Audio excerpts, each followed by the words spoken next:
स्थूल रूप से सभी लोग जो है गुरु के चरणों में बैठते हैं, लेकिन वो स्थूल रूप से जब तक उसने अपना अहंकार छोड़ा नहीं, मन में जो राग है, द्वेष को छोड़ा नहीं, गुरु अपने गोद में उसको बैठाता ही नहीं है, उसको बैठा ही नहीं सकता, क्योंकि वो उसकी पवित्रता नहीं है। जब तक शुद्ध और पवित्र नहीं होगा, राग और द्वेष का दामन नहीं छोड़ेगा, गुरु भले ही स्थूल रूप से आप गुरु के चरणों में बैठोगे, वो जो है कितना भी उपदेश देगा, कितना भी ज्ञान देगा, उसको पता है इसको समझ में नहीं आएगा। आप किसी बच्चे को आप कितना भी जो है बीएससी का या बीई का E M equal to M C square, A equal to B square equal to A B, ये सब बताओ तो कुछ समझ में नहीं आएगा। जब उसके अंदर राग और द्वेष समाप्त होकर के गुरु को पूर्ण रूप से समर्पण हो जाता है, तब जो है यह ज्ञान गुरु उसको देता है और होता है तत्त्वम असि। यह शब्द बहुत बार हम सुनते हैं, लेकिन इससे ज्ञान नहीं होगा। ये जानकारी है, इससे ज्ञान नहीं आ सकता जब तक यह शब्द जो है अपनी गुरु जो है अपनी महिमा से, अपने प्रेम से, अपनी शक्ति से आपके अंदर शक्तिपात नहीं करवाएगा। अब शक्तिपात कब करवाएगा? जब तक साधक के अंदर, शिष्य के अंदर वो पात्रता नहीं हो। जब वो पात्रता आएगी तो ही जो है गुरु इस तत्त्वमसी का जो घोष करवाएगा, उसके सारे नस नाड़ियां खुल जाएंगी और जो है वो ज्ञान का अनुसरण। तत्त्वमसि का अर्थ होता है वह तू ही है। यह तू ही है, यह जब ज्ञान गुरु शक्तिपात से, अपनी वाणी से, अपने पराप्रशन की वाणी से जब शिष्य को के अंदर बीजारोपण करता है और फिर शिष्य को कहता है अब तू जा करके इसका जो है अनुसरण कर। अब अनुसरण करने के लिए उसको अयम आत्मा ब्रह्म जो है, जो तीसरा तत्व है, अयम आत्मा ब्रह्म, मैं आत्मा ब्रह्म हूं। ये जब उसका अनुसरण, तत्व जो गुरु ने जो ज्ञान दिया है उसका अनुसरण करता है, और जब अनुसरण के पथ पे चलता है तब उसे जो है तीसरा तत्व की जानकारी मिलती है, अयम आत्मा ब्रह्म। जब इसके पश्चात अनुसरण के करने के पश्चात जो है, जब उसको अनुभव आने लगता है, जब अनुभव में प्रफुल्लित हो जाता है, तो उसे ज्ञात होता है अहम ब्रह्मास्मि, मैं ही ब्रह्म हूं। तो चार प्रक्रिया महादेव ने भगवान सुखदेव के माध्यम से हम सभी साधकों को दी। इसी को ही तत्व ज्ञान कहते हैं। पहला ज्ञान ये है कि हम जो है जानकारी इकट्ठा करें, वेद पढ़ें, उपनिषद पढ़ें, गीता पढ़ें, रामायण पढ़ें, रामचरितमानस पढ़ें, दर्शन पढ़ें। इससे यह ज्ञात होता है कि चराचर जगत प्रज्ञान ब्रह्म है। यह पहली प्रक्रिया हो। ये प्रक्रिया होने के पश्चात में अनुष्ठान के माध्यम से अपने अंदर जो अलग अलग कठिन तपस्याओं के माध्यम से अपने अंदर जो राग और द्वेष के बैठा हुआ है, जो दोष हैं उसको निर्मल बनाए, उसको शुद्ध बनाए और अपने अंदर जब पवित्रता लेके आएंगे तो उसके पश्चात जो है गुरु जो है अपनी इच्छा से, अपनी शक्ति से जो है शक्तिपात करवाता है और ज्ञान करवाता है तत्त्वम असि, तत्त्वमसि। यह ज्ञान प्राप्त करने के पश्चात जो है, जब शिष्य अब निर्मल हो चुका है, शुद्ध हो चुका है, पवित्र हो चुका है, अब उसका इसको अनुसरण करना है, और जब अनुसरण करता है तो उसे यह ज्ञात होता है कि अयम आत्मा ब्रह्म। तीसरी प्रक्रिया है। और जब अनुसरण करने के पश्चात जो है अनुभव हो जाता है, तब उसे ज्ञात होता है कि अहम ब्रह्मास्मि। चार ही सूत्र है, तत्व ज्ञान के चार ही सूत्र है। तो इसी यही प्रश्न जो है श्वेत केतु के मन में आया। श्वेत केतु जो है ब्रह्मर्षि अरुण जो अरुण है, अरुण देवता हैं। अरुण देवता के पुत्र हैं आरुणी। आरुणी को ही बहुत जगह जो है उद्दालक के नाम से जाना जाता है, ब्रह्मर्षि उद्दालक। उनके पुत्र हुए श्वेत केतु। जो है पिता ने देखा और शुद्ध स्वयं ब्रह्म ज्ञानी थे और स्वयं ही शालाएं चलाते थे, गुरुकुल चलाते थे। बहुत सारे शिष्य उनके गुरुकुल में आकर के 5 वर्ष की अवस्था में उनके यहाँ पे आते थे, ज्ञान ग्रहण करते थे और जो है ब्रह्म ज्ञानी बन के जाते थे। लेकिन पिता तो पिता होता है, पिता प्रत्येक पुत्र के को जानता है, पहचानता है। उन्हें लगा कि मेरा जो पुत्र है वो थोड़ा-सा उद्दंड करता है, उसके अंदर वो चेतना नहीं है ब्रह्म ज्ञान की। इसलिए उन्होंने दूसरे गुरुकुल में उद्दालक को भेजा और बोला कि वहाँ से तू जो है ब्रह्म ज्ञान को प्राप्त करके आओ। जो है उद्दालक पुत्र जो है दूसरे गुरुकुल में जाते हैं। 12 वर्ष की तक जो है ज्ञान ग्रहण करते हैं। ज्ञान ग्रहण करने के पश्चात वापस आते हैं घर। घर आने उस समय जो है ब्रह्मर्षि उद्दालक वहाँ रहते नहीं हैं, घर से कहीं बाहर गए होते हैं और जैसे पुत्र आता है और चौपाल लगाता है कि मैंने ये ज्ञान ग्रहण किया है, सारी भीड़ जमा हो जाती है और एक मंच बैठ करके व्यासपीठ पे बैठ करके अपने ज्ञान को जो है बताना शुरू करता है, ये है मतलब ऐसा। हाँ, और उसी समय जो है उद्दालक ऋषि का प्रवेश होता है और श्वेत केतु जो है मन में इतना गर्व हो जाता है कि मैं भी ब्रह्म हूँ और जो है अभी ये तो पिता को उसको तो सम्मान रिस्पेक्ट खत्म हो जाता है।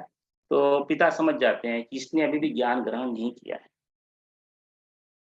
तो बोले ठीक है, लेकिन पिता पिता होता है, पुत्र को किस तरह से कसना है, किस तरह से ज्ञान देना है, यह एक निशानी ये है। शिष्य और पुत्र कितना भी बड़ा हो जाए, वो हमेशा पुत्र ही रहेंगे और शिष्य ही रहेंगे। वो कभी भी गुरु से, कभी भी पिता से बड़ा नहीं हो सकता।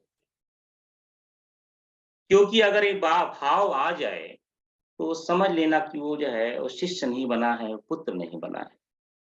पिता कैसा भी हो, पुत्र जो है उससे कभी भी बड़ा नहीं बन सकता। शिष्य कैसा भी हो, बहुत बड़ा ज्ञानी हो, बहुत बड़ा ब्रह्म ज्ञानी हो, इसलिए वो कभी भी गुरु से बड़ा कभी भी नहीं हो सकता। क्योंकि गुरु का अनुग्रह ही है, गुरु का शक्तिपात ही है, जिसके कारण वो शिष्य है, अदरवाइज़ शिष्य नहीं है वो। तो ये पिता ने देखा, ये इसके अंदर अभी तक ब्रह्म ज्ञान नहीं हुआ है। बाद में संध्या होती है, पुत्र जब आता है, पिता से पूछते हैं, "अच्छा, ये बताओ, ऐसा क्या उद्घोष है, ऐसा क्या आदेश है, ऐसा क्या वेद की घोषणा है, जिसके जानने के बाद में जो सुना नहीं गया है, वो भी सुनाई देने लगता है। जो जिसका ज्ञान नहीं है, जिसका जो अज्ञात है, वो भी ज्ञात हो जाता है। जिसका कभी चिंतन नहीं किया गया है, वो भी चिंतन में आ जाता है।" 3 प्रश्न करते हैं। ऐसा क्या उद्घोष है, वो बताओ, जिसके जानने के बाद में जो कभी नहीं सुना गया है, वो सुनाई देने लगता है। जो अज्ञात है, वो ज्ञात हो जाता है। जिसका कभी चिंतन नहीं किया गया है, वो चिंतन में आ जाता है। अब जो है श्वेत केतु को सीधा जो है ऊपर से नीचे आ जाते हैं। कहते हैं ये तो ज्ञान मुझे नहीं है, इसको और विस्तार से बताएँ। तो बोलते हैं अ, उद्दालक ऋषि कहते हैं कि जैसे श्रवण को जो है सोना है, सोना को जान लेने से सभी आभूषणों की जानकारी हो जाती है। आभूषण के नाम तो सिर्फ वाणी का विकार है। अब इसको बोल दोगे ये कानों की क्या बोलते हैं इसको, कान में लगाते हैं या बिंदी लगाते हैं, अलग-अलग नाम है, अलंकार उसके नाम है। उसके नाम से मतलब वाणी का विकार है, लेकिन अगर हम सोने को जान लेंगे, तो सभी अलंकार की जानकारी हो जाती है। फिर दूसरा उदाहरण देते हैं, जैसे मिट्टी को जान लेने से सभी घड़े की जानकारी हो जाती है। जैसे कि घड़े से अलग-अलग तरह का बनते हैं, प्याला बनता है, सुराही बनती है, अलग-अलग चीज़ बनती है। लेकिन मिट्टी का ज्ञान होने से सभी पात्र की ज्ञान हो जाता है। और सागर जो है नदियाँ हैं, नदियाँ जब समुद्र में चली जाती हैं, तो जो है उसके जो है, और दूसरा एक तीसरा उदाहरण देते हैं, जैसे लोहे का ज्ञान होने से जो है सभी, जैसे उस समय जो है नाखून काटने के लिए नखनी बनती थी, वो जो है वो उसको उसका उसका श्लोक श्लोक बोलते हैं।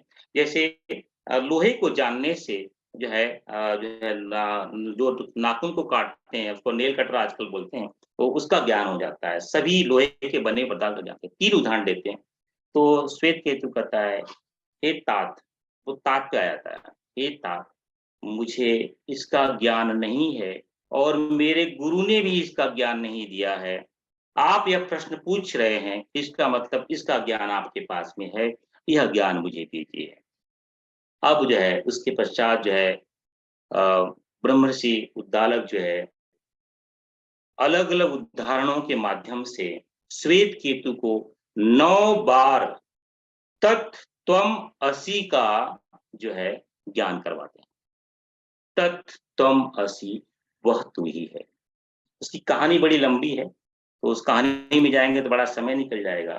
तो कहने का तात्पर्य ये है, सभी उद्घोष जो है वेद के, उपनिषद के, यानी जिसको जानने के बाद में कोई भी चीज़ जानने की इच्छा नहीं रह जाती है। जिसको सुनने के पश्चात में जितने भी चीज़ सुने हुए हैं, वो सब ज्ञात हो जाते हैं। जो अज्ञात है उसका ज्ञान हो जाता है। जो भी चिंतन है चराचर जगत में, वो सब चिंतन मिल जाते हैं। 1-2 उदाहरण जो है देख लेते हैं, जैसे कि उद्दालक ऋषि पुत्र को बताते हैं। अब ये जो मधुमक्खी का छत्ता दिख रहा है, ये मधुमक्खी जब जो है छत्ते में जाती है, जब वो रस बन जाता है, जब वो शहद बन जाता है, उसमें से कोई भी शहद का एक कण नहीं कह सकता कि मैं इस फूल से आई हूँ, मैं उस पेड़ से आई हूँ, मैं उस गुलाब से आई हूँ, मैं उस कमल से आई हूँ, क्योंकि वो सब एक हो गए। तो जिसको जानने से सब कुछ समाप्त हो जाता है और रसमय बन जाता है, वो तू ही है। जैसे अलग-अलग नदियाँ, कोई गंगा है, कोई यमुना है, कोई गोदावरी है, नर्मदा है, सब जहाँ जाकर के मिल जाती हैं, सागर में अपना अस्तित्व नष्ट हो जाता है उनका, कब तब कोई नदी या कोई बूँद या जल यह नहीं कहता कि मैं गंगा हूँ, मैं यमुना हूँ, मैं सरस्वती हूँ, मैं नर्मदा हूँ, क्योंकि वो सागर हैं, जहाँ पे उनका अस्तित्व खत्म हो जाता है और सभी वो ही बन जाते हैं। तो ये वो है तत्व, वही है सत्य, वह तुम ही हो। यह 9 बार ज्ञान करवाते हैं श्वेत केतु को। और जो है छांदोग्योपनिषद के 6ठे अध्याय में ये लिपिबद्ध किया गया है। सूत्र भगवान सूत्रकार वेद व्यास ने सूत्रबद्ध किया है। और इसी का जो है, जब श्वेत केतु जैसा ब्रह्म ज्ञानी का पुत्र, और स्वयं मतलब उसमें थोड़ा-सा एक विकार आ गया था। इतना बड़ा ज्ञानी को समझने के लिए ब्रह्मर्षि को जो है 9 बार अलग-अलग उदाहरणों के माध्यम से उसको समझाना पड़ा। तत् त्वम असि। और जिसने 12 वर्ष तक बैठ करके ब्रह्मचर्य का पालन करके वेद के ज्ञान को समझा, पठन किया, मनन किया, ध्यान किया, चिंतन किया, उसके अंदर भी कमियाँ रह गई थी। तो कैसे हमारे अंदर जो है वो तत्व ज्ञान आएगा? तो लेकिन प्रयास तो करना है। तो ये है तत्व ज्ञान, जिसको जानने से सभी कुछ जाना जा सकता है, जिसको समझने से सब कुछ समझा जा सकता है, जिसका ज्ञान आने से कोई सभी अज्ञान जो नष्ट हो जाते हैं, उसे कहते हैं तत्व ज्ञान। भगवान को भक्ति से समझने से, जैसे कोई भगवान ने तो उद्घोष किया है, जो मुझे जैसा चाहेगा, मैं उसी रूप में उसको जो है मिलूँगा।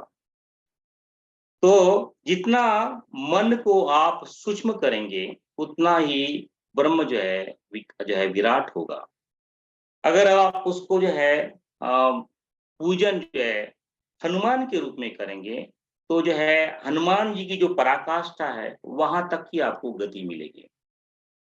अगर आप उसको राम के रूप में चिंतन करेंगे, तो आपकी गति साकेत धाम तक होगी। आप उसको अगर कृष्ण के रूप में भजन करेंगे, पूजन करेंगे, तो आपकी गति गोलोक तक होगी। आप उसको अगर शिव के रूप में पूजन करेंगे, आपकी गति शिवलोक तक होगी। आप उसको अगर ब्रह्मा के रूप में पूजन करेंगे, तो आपकी गति ब्रह्म लोक तक होगी। लेकिन अगर आप उसको तत्व रूप से पूजन करेंगे, राम को, कृष्ण को, राधा को, परम पूज्य गुरुदेव को, शिव को, आर्य शक्ति को अगर तत्व रूप से पूजित करेंगे, तो आप स्वयं जो है आर्य शक्ति, आप स्वयं जो है ब्रह्म बन जाएँगे। ये है फ़र्क। जितनी बाउंड्री हम बनाएँगे, उतनी बाउंड्री तक सीमा रहेगी। यानी जहाँ तक बाउंड्री रेखा खींची गई है, उस रेखा तक ही आप जा पाएँगे। लेकिन वो अनुष्ठान भी इतना सरल नहीं होता है, उसमें समर्पण करना पड़ता है। राम के साथ में राम का पूजन करना इतना आसान नहीं है। शिव का पूजन करना इतना आसान नहीं है कि हाँ, चलो शिवरात्रि आ गई, 1 दिन का व्रत कर लिए, वो जल डाल लिए और जो है वो उससे कुछ नहीं होगा। वो तो एक जो है चींटी में घुंघरू लगाते हैं ना, उस वाला काम है। वो शिव को पाना इतना आसान नहीं है, शिव लोक को पाना इतना आसान नहीं है, राम लोक को पाना इतना आसान नहीं है, कृष्ण लोक को पाना इतना आसान नहीं है, आर्य शक्ति को पाना इतना आसान नहीं है, राम कृष्ण परमहंस को पाना इतना आसान नहीं है। अब उसके परे जो तत्व है उसको पाना कितना कठिन होगा। तो ये हमें समझना होगा कि राम को राम से ना समझ करके तत्व रूप से जानेंगे, तो परब्रह्म परमात्मा जो राम का स्वरूप है वो ज्ञात होगा। कृष्ण को कृष्ण रूप से न जान के तत्व रूप से जानेंगे, तो जो है हम जो है कृष्ण को परब्रह्म परमेश्वर के रूप में पा सकते हैं। राधा माँ को राधा माँ के रूप में न जान करके उसको तत्व रूप से जानेंगे, तो जो है जो राधा माँ के जो परब्रह्म है वो मिल सकता है। हनुमान जी का पूजन जो है, हनुमान जी को न मान करके उसको तत्व रूप से जानेंगे, तो जो है परब्रह्म जो है उसके अंदर जो चेतना है उसको प्राप्त कर सकते हैं। शिव को जो है सिर्फ शिवलिंग का समझ करके उसमें तत्व को समझ करके शिव की उपासना करेंगे, तो जो है उसके अंदर जो परब्रह्म परमेश्वर है उसका ज्ञान होगा। ये है तत्व ज्ञान। अब दूसरा ये इसकी परिभाषा बहुत लंबी है, हम चाहें तो बहुत कुछ बोल सकते हैं, लेकिन इस बोलने का कोई अर्थ नहीं होगा जब तक हम खुद आत्मसात नहीं करें। इसको आत्म से ये तत्व ज्ञान जानकारी, आज हमें जानकारी मिल गई है बस, ये जानकारी है, इसको ज्ञान नहीं है।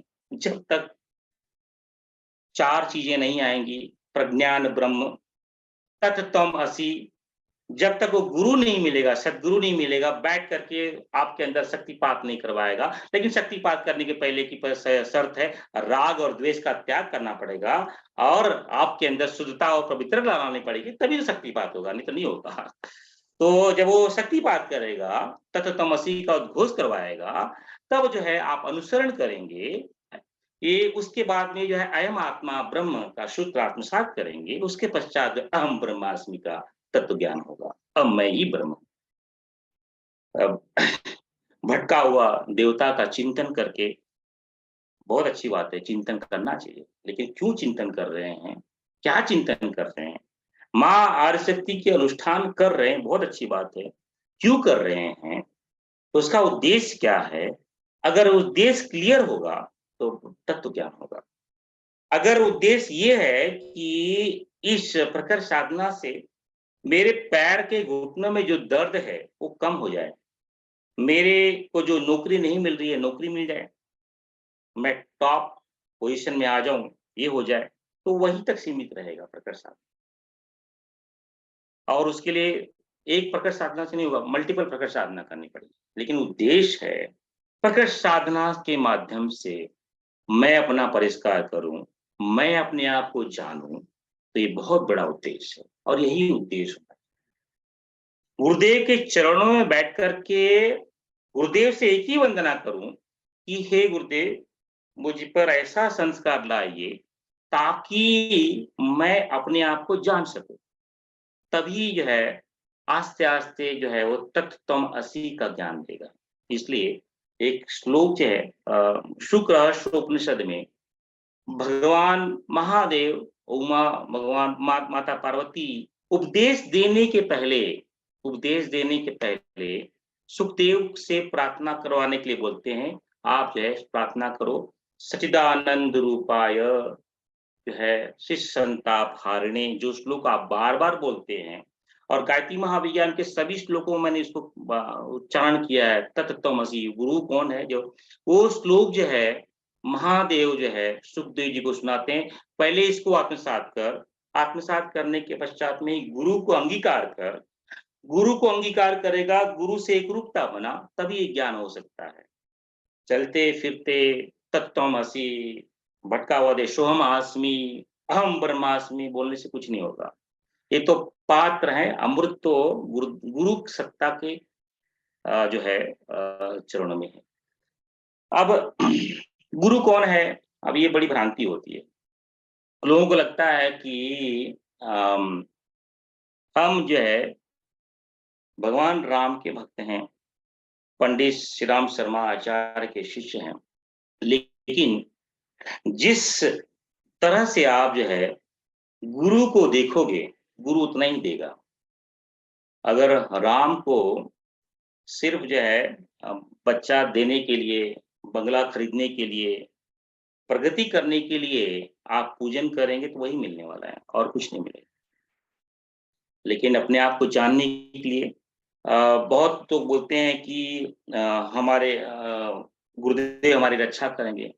कोई गुरुदेव जो है, आप कोई भी गुरु अपने पुत्र को, अपने शिष्य को ऐसा कोई भी कार्य करने का आदेश नहीं देता है और उसकी सहायता नहीं करता है जिससे वो बार-बार भव सागर में लपटे। राग और द्वेष, इच्छा और कामना, ये भव सागर में बार-बार लपेटने की प्रक्रिया है।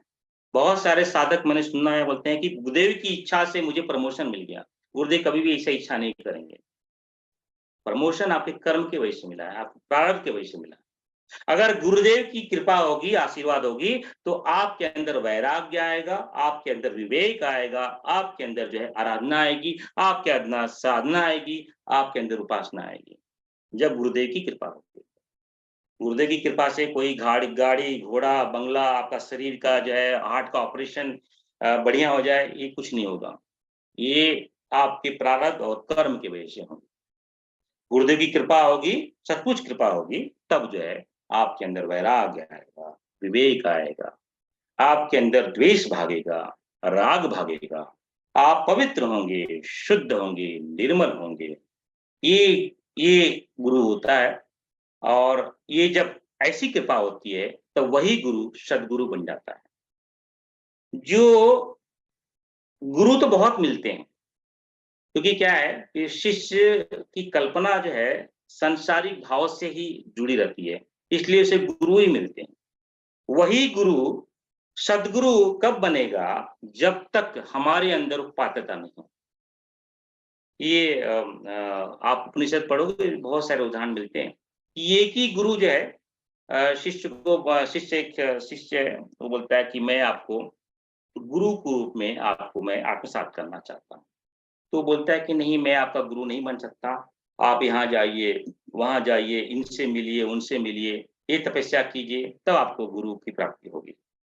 उससे जो है साधक 12 वर्ष तक घूमते रहता है, तपस्या करता है, इनसे मिलता है, उनसे मिलता है। वापस जब आता है, फिर उसी जगह पे मिलता है और वो दिखाई देता है वही गुरु है। तो बोलते हैं कि मुझे तो कोई गुरु नहीं मिला, बताइए कहाँ जाऊँ मैं, ढूँढ के आ गया। बोलता है मैं ही तुम्हारा गुरु हूँ। तो बोलिए 12 वर्ष के पहले आप बता दिए होते तो मुझे ढूँढना नहीं पड़ता। बोले 12 वर्ष के पहले तुम्हारे अंदर पात्रता नहीं थी। 12 वर्ष के पश्चात हमारे अंदर पात्रता डेवलप हुई है। इसलिए अब जो है मैं सद्गुरु बन करके तुम्हें उपदेश दूँ। मतलब व्यक्ति वही, नाम वही, स्वरूप वही, लेकिन जो है वो गुरु के रूप से सद्गुरु कब बनेगा? जब जो है शिष्य के अंदर पात्रता आएगी। सद्गुरु अरबों-खरबों में किसी एक को मिलते हैं, बहुत विरले को मिलते हैं।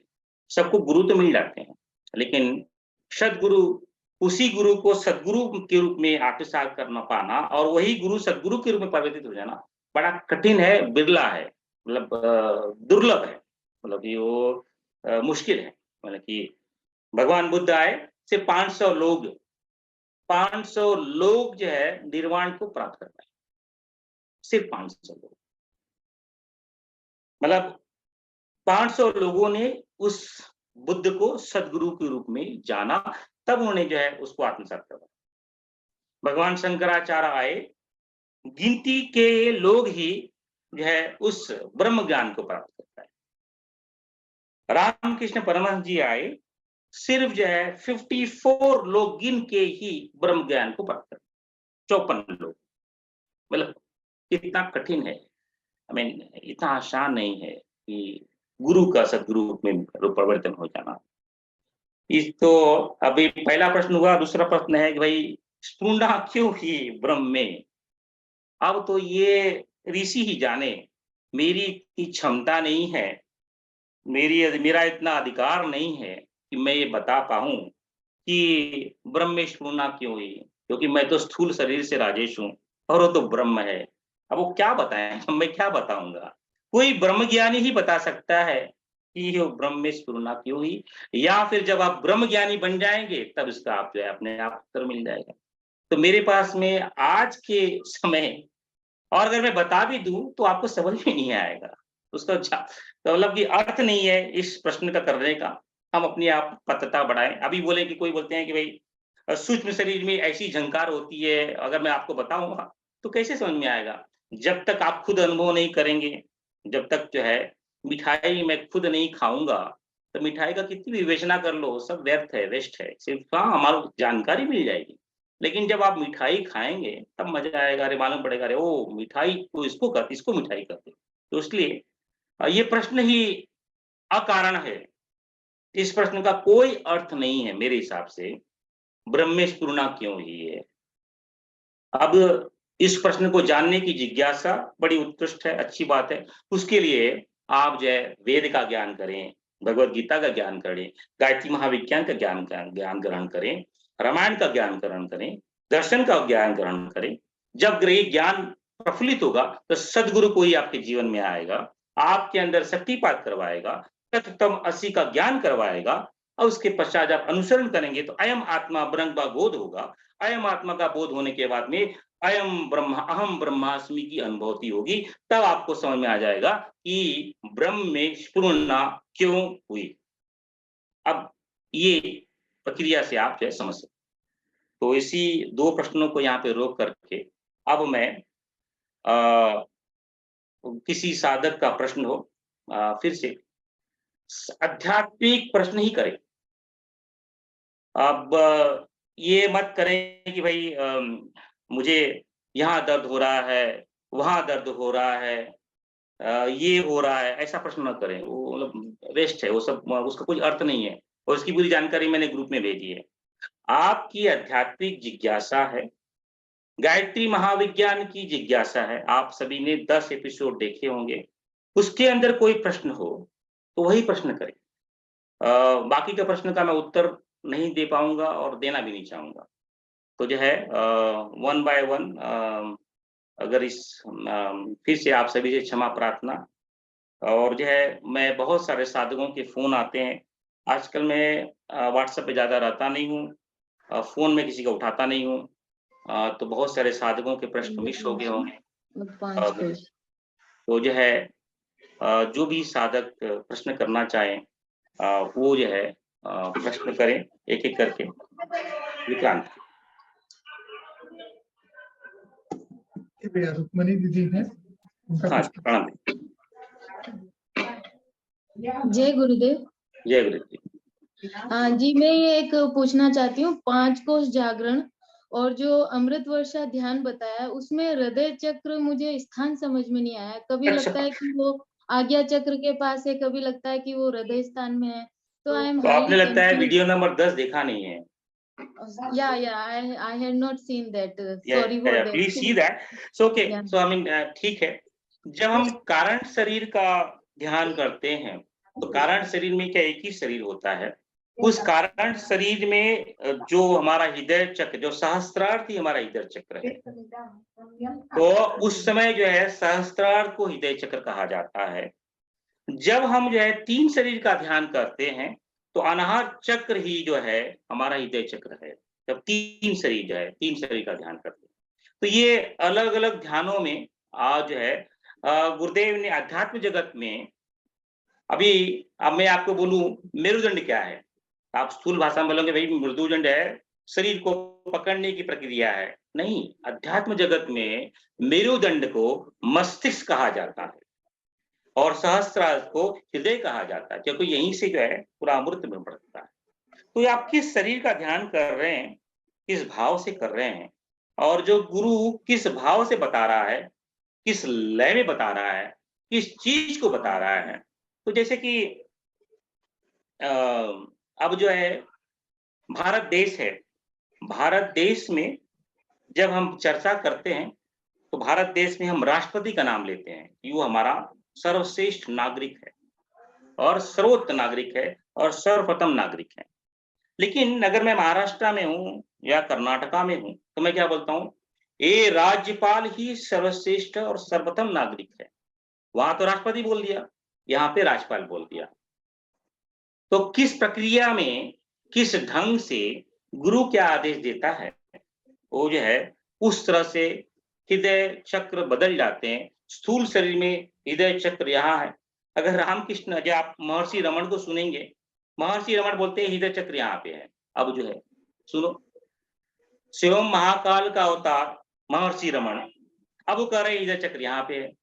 अब क्या क्या बोले उनको, क्या क्वेश्चन करें उनके साथ में।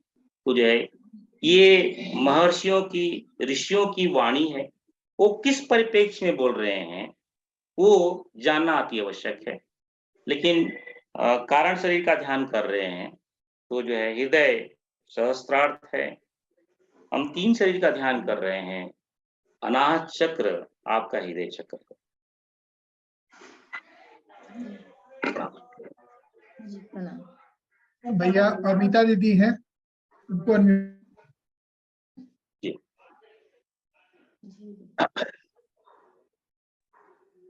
प्रणाम भैया। प्रणाम दीदी। भैया मुझे थोड़ा सा शक्तिपात के बारे में आप और जानकारी दे सकते हैं? ये शब्द मैंने यूज करके गलत किया, मुझे शक्तिपात जो है नहीं, मैं उसको अन्यथा नहीं ले रही हूँ भैया, मतलब मैं गुरुदेव और उसके उस मतलब उसी समझ गया मैं। कॉन्टेक्स्ट में समझने का प्रयास कर रही हूँ। हाँ समझ गया मैं। लेकिन इस शब्द का बहुत ही गलत ढंग से जो है हर जगह जो है इसका उपयोग किया गया है। दो मार्ग ऐसे, चलो एक उदाहरण से आप कहानी के माध्यम से समझा देते हैं, राइट। भैया धन्यवाद।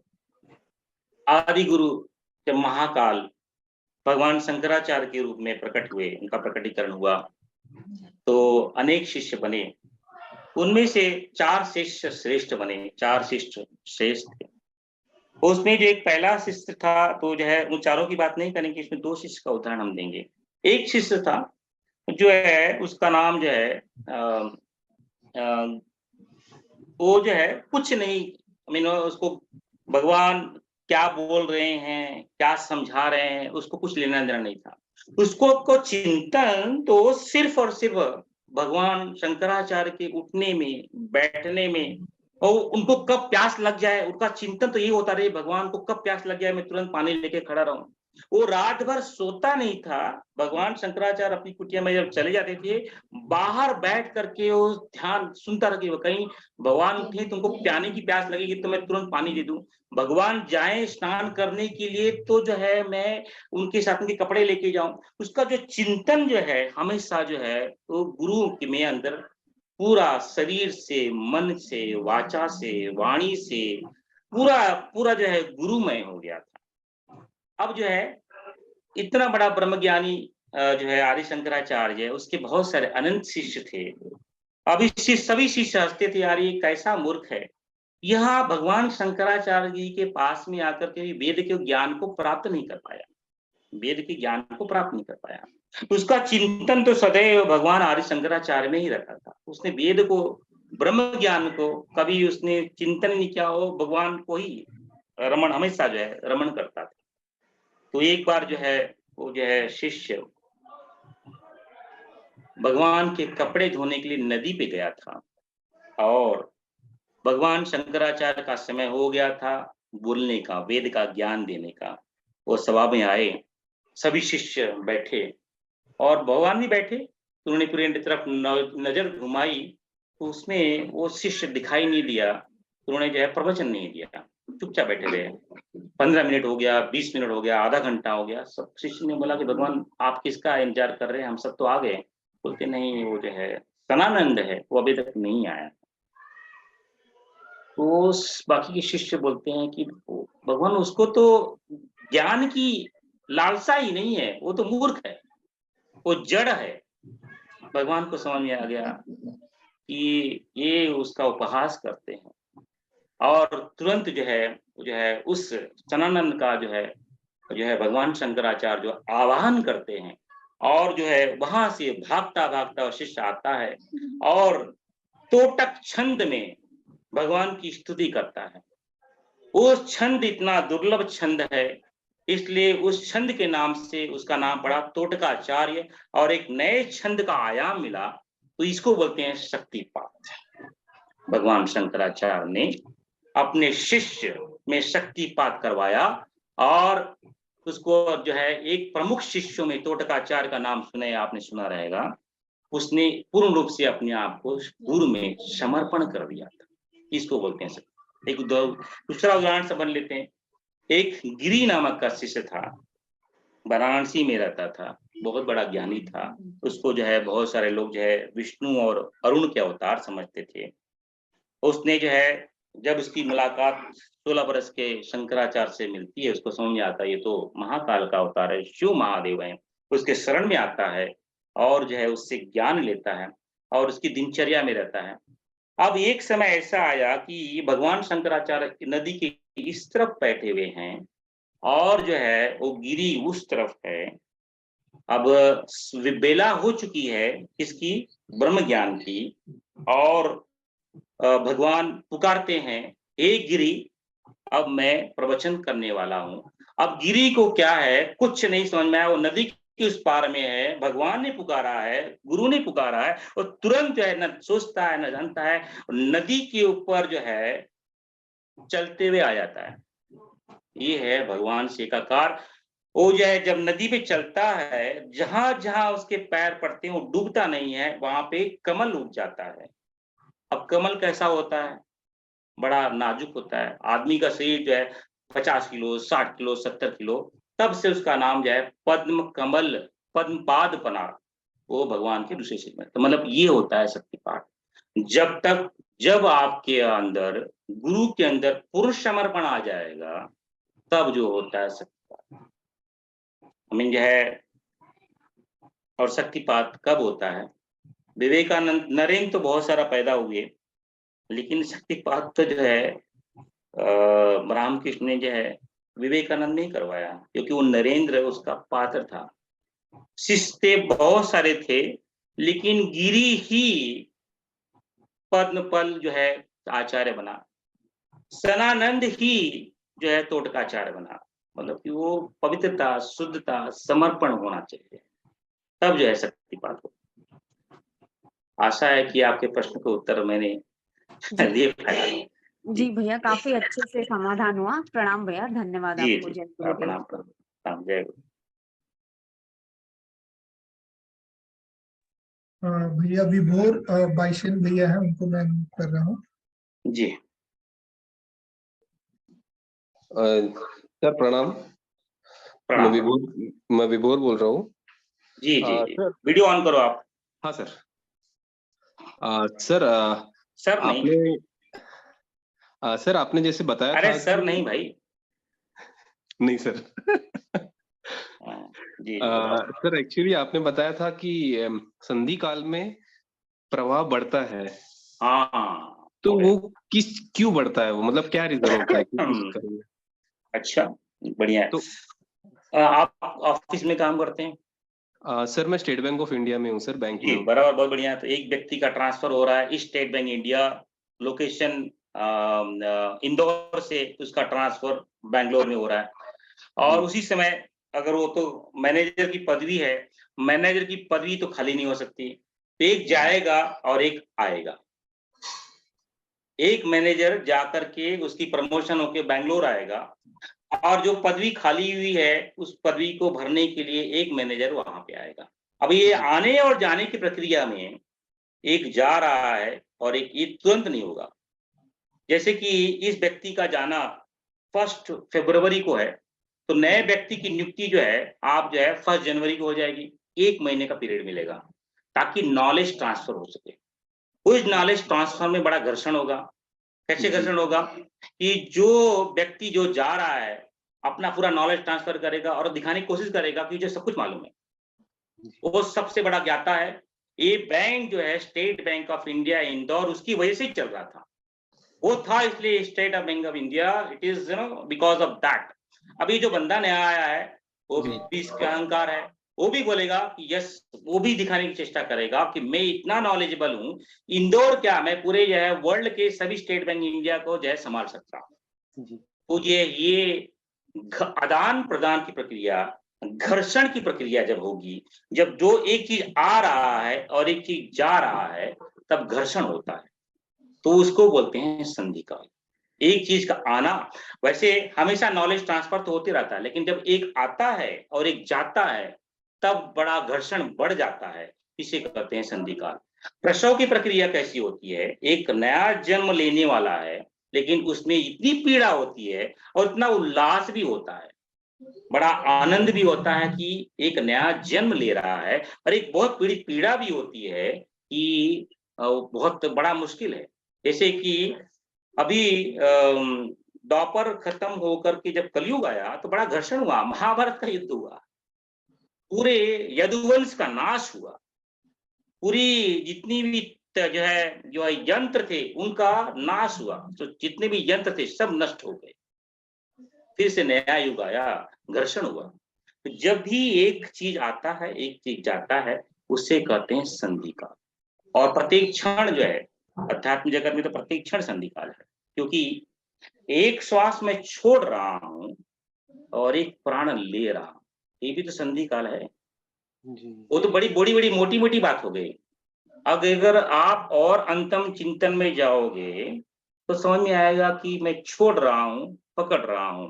एक मैं वही राजेश नहीं हूं, मैं वही विभोर नहीं हूं जो पहले एक क्षण पहले था। एक क्षण पहले दूसरा विभोर था, अब दूसरे क्षण पहले दूसरा विभोर है, क्योंकि सभी कोशिकाएं मर गई हैं, नई कोशिकाएं बन गई हैं, एक नया प्राण आया है, दूसरा प्राण चला गया है। आप क्षण जो है संधि काल। तो विक्रांत ये जो है वैष्णव के छोटे भाई हैं। अच्छा अच्छा। हाँ, वैष्णव का छोटा भाई है, वैष्णव जो है। ठीक ठीक। और कुछ प्रश्न विभोर? सर एक प्रश्न है और सर फिर से, हाँ बोलो। सर आप एक ऐसा था कि जैसे सर अभी यहाँ पे इतनी दुख वगैरह चल रहे हैं, यहाँ पे सर सबका टेंशन है, ये सब चीजें हैं। हाँ, सब चल रहा है सर, बिल्कुल सब टेंशन में है, ये सब चीजें हैं। तो सर अगर ये होता ही नहीं, कोई रहते ही नहीं यहाँ पे, तो कोई दिक्कत ही नहीं होती सर। हाँ तो ठीक है, उसके लिए आप ज्ञान को ग्रहण करो, यही मैंने बताया उसके पहले। अब जाको ब्रह्म को पूछो भाई ये सब क्यों बनाया तूने, वो जो है बोला ज्ञान अर्जन करो, उसकी प्रक्रिया है, ज्ञान अर्जन करो, तत्वमसी का ज्ञान लो, अयम आत्मा का ज्ञान लो, क्योंकि हमारी क्षमता है इसको प्रश्न कर सके, क्योंकि वो तो उत्पत्ति करने वाला है, तो उसको प्रश्न नहीं कर सकते, उसके समकक्ष बैठ करके प्रश्न कर सकते हैं। तो आप पूरा ज्ञान लेके उसको जाके पूछो ये क्यों बनाया तुमने, ये सब क्या झंझट क्यों पाल दिया, इतना जन्म देने करने की क्या जरूरत थी तुमको। तो ये उसको पूछने के लिए, प्रश्न पूछने के लिए उसके लिए पात्र बनना पड़ेगा। प्रधानमंत्री को मिलने के लिए अपनी पात्रता डेवलप करनी पड़ेगी, तब जो है प्रधानमंत्री को मिल सकते हैं। और वो तो जो है वो तो ब्रह्म है, तो उसको मिलने के लिए कितनी पात्रता डेवलप करनी पड़ेगी। तो ये आप डेवलप करो और बाद में डेवलप करके उसको पूछ करके हम सबको बताओ, हमको भी बताओ भाई ये सब ये है, ये आई मीन जो है ये सब दुख क्यों है, उसने क्यों बनाया, उसके अंदर पूर्णा क्यों आई, आई मीन है कि नहीं। इतना झंझट क्यों डालना की जरूरत, इतना जो है बच्चे हैं, बीवी है, पैदा हो, फिर जो है इनका पढ़ाई करो, लिखाई करो, रैंक लेके आओ, कॉलेज में टॉप करो, स्कूल में टॉप करो, इतना फिर इंजीनियरिंग करो, मेडिकल करो, बाप रे, शादी करो, आई मीन क्या, आई मीन बच्चे हो, मतलब कितना तकलीफ है, ये सब क्या है। Ask question. So develop yourself. Go there. Ask him. Come back and give the knowledge to us. ये आपके लिए होमवर्क उसके लिए इसका आंसर देना मुश्किल है। नहीं ठीक। और कुछ? नहीं सर, फिलहाल तो इतना ही। सर नहीं, मैं आपका छोटा और बड़ा भाई हूँ, बस इतने ही आप संबोधन करो। नहीं एक्चुअली सर बाकी कैसा है कि बाकी आपके पहले मैं पूरे वीडियोस देखूंगा, उसके बाद ही, क्योंकि आपकी वीडियोस में बहुत सारे मेरे क्लियर हो जाते हैं, तो पहले मैं वीडियो देखूंगा। अभी थोड़ा दिक्कत हो गई थी मुझे, थोड़ा कंटिन्यूशन में थोड़ा प्रॉब्लम हो गया था, लेकिन मैं वो पूरा देखूंगा, उसके बाद ही फिर मैं करूंगा सर। जरूर जरूर, ठीक ठीक। जब थैंक यू। प्रणाम। ये अनिल शर्मा भैया हैं, उनका हाँ कुछ सीआरपीएफ अनिल शर्मा। जी जी जी, प्रणाम भाई साहब। ये हम प्रणाम जो भैया।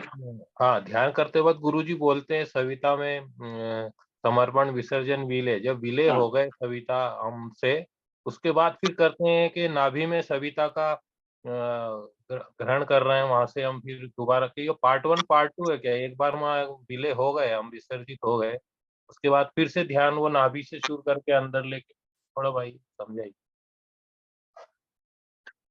तो क्या हम सचमुच विलय हो गए? अगर विलय हो गए होते तो फिर आगे बढ़ने की प्रक्रिया नहीं होती। जी जी बराबर ना? हम विलय नहीं हुए इसलिए आगे बताना पड़ा। सबसे बड़ा ज्ञान जो है वेद में है। वेद में पहला जो सबसे बड़ा वेद में ऋग्वेद है। ऋग्वेद का पहला सूत्र जो है अग्निशोत्र है। अग्नि ही सब कुछ है, ये उद्घोष कर देता है। कौन कर देता है उद्घोष? ऋग्वेद कर देता है। जी। अगर वो समझ में आ गया तो बाकी के पढ़ने की जरूरत क्या है मुझे?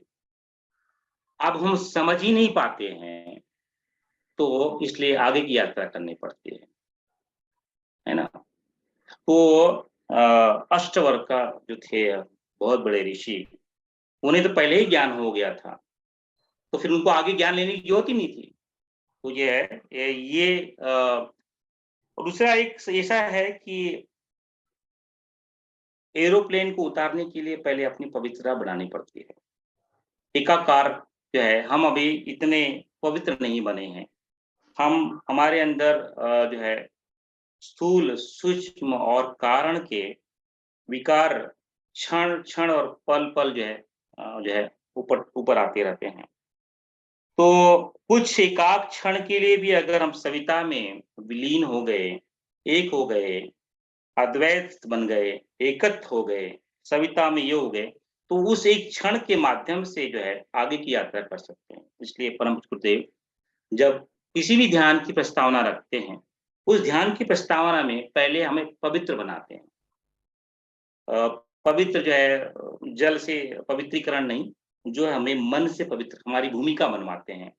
उसमें जो है मेरुदंड सीधा हो, हाथ गोद में हो, जो है चिंतन भ्रुकुटी के मध्य में हो, मन शुद्ध हो, और शुद्ध होने के पहले जो है गंगा की गोद की पवित्रता, सविता देवता का आरक्षण, ऋषि सत्ता, परम सत्ता, हिमालय शक्ति का संरक्षण, इन 3 संरक्षण को प्रभात करवाने के बाद में हमारे अंदर जो है सविता का प्रवेश करवाते हैं, ताकि जो है हम उस मन से, उस चिंतन से पवित्र बन सके। पवित्र होने के पश्चात में पवित्र बन करके ही हम जो है पवित्रता को ग्रहण कर सकते हैं। उसके पश्चात ही जो है हम सविता से एकाकार होने के पश्चात ही उस सविता की शक्ति को जो है अपने नाभि चक्र में, अपने जो है मूलाधार चक्र में, अपने जो है आज्ञा चक्र में प्रवेश करवा सकते हैं। आप जो है वीडियो नंबर 9 और 10 देख लीजिए, बहुत सारी चीजें क्लियर हो जाएंगी। जी जी, वो ध्यान में भैया वो बोलते हैं 3 देवी शक्तियों का संरक्षण, तो देवी शक्ति 3 गुरु सत्ता, ऋषि सत्ता और हिमालय सत्ता। अच्छा ठीक है। भैया रेणु दीदी हैं, उनका कुछ क्वेश्चन है।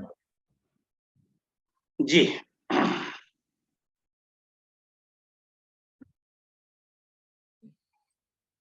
प्रणाम भैया, जय गुरुदेव।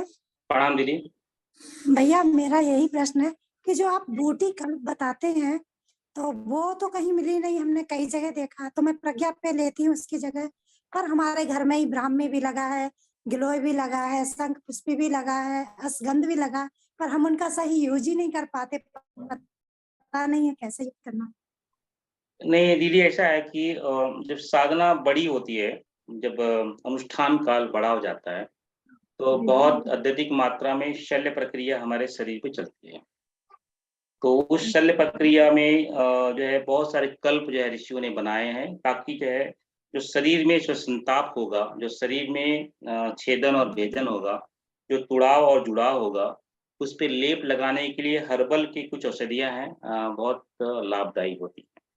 तो उन औषधियों में 5 औषधियाँ परम पूज्य गुरुदेव ने बताई हैं, जो अनिवार्य रूप से लेना चाहिए लंबी साधना में। कोई भी लंबी साधना कर रहे हैं, अगर जो है 1 साल की साधना कर रहे हैं, 40 दिन की साधना कर रहे हैं, कठोर साधना कर रहे हैं, उसमें शरीर पे बड़े संताप होने का जो है भाव बना रहता है। इसलिए सभी ऋषि जो है कल्प जो है जड़ी-बूटी बताते हैं। वैसे गुरुदेव ने 10 जड़ी-बूटियों का उल्लेख किया है, तो लेकिन आज के परिप्रेक्ष्य में सभी 10 जड़ी-बूटियाँ सभी के लिए जो है शरीर की हमारा ये बनावट अभी इतनी बदल चुकी है कि सभी के लिए वो सूट नहीं हो सकता है। लेकिन उसमें से 5 जड़ी-बूटियाँ जो है हमारे शरीर के लिए बहुत जो है सही है। अगर नहीं मिलता है तो प्रज्ञा पेय को जो है आप जो है उसमें नींबू डाल करके और जो है या फिर जो है नहीं बिना जो है लेप चटनी जैसा लेप बना करके ले सकते हैं कि प्रज्ञा पेय में भी बहुत सारी सभी जड़ी-बूटियाँ हैं। लेकिन जड़ी-बूटियाँ लेना अनिवार्य रूप से करें, ताकि जो है शरीर में जो है कोशिकाओं में जो तनाव और खिंचाव हो रहा है इस 3000 मंत्रों के प्रहार से उसको जो है रोका जा सके, उसमें कुछ मलहम लगाया जाए। लेकिन जड़ी कलबुटी और प्रज्ञा पे अति आवश्यक लेना चाहिए। अगर आपके घर में ब्राह्मी बताया आपने, ये अश्वगंधा बताया, अगर ये है तो जो भी है उसको लेकर के जो है समान मात्रा में मिला करके शहद के साथ में या दूध के साथ में या गर्म पानी के साथ में अवश्य लें, खाली पेट। तो हरी पत्तियां हैं उनको ऐसे ही कुचल के पानी में उबाल के लेना है कि शहद के साथ? नहीं, आपके ऊपर प्रकृति पे है। अगर शहद बहुत सारे लोग लेते हैं तो उनको जो है कॉन्स्टिपेशन का प्रॉब्लम हो जाता है। तो आपकी प्रकृति कैसी नहीं, है? अभी 40 दिन तक हाँ, मीठा तो जो नहीं है ले रही। हाँ, तो आपकी प्रकृति एक्चुअली सरल मार्ग ये है कि गर्म पानी के साथ, गुनगुना पानी के साथ ले लें। तो वो ज़्यादा बेटर है। शरीर की बनावट कैसी है, क्या है, वो तो जानकारी नहीं है। वो इसलिए बेटर है कि आप गर्म पानी से आप लें तो ज़्यादा बेटर रहेगा। जी, धन्यवाद, प्रणाम। प्रणाम। ये सुधा तिवारी दीदी है और कुछ से वो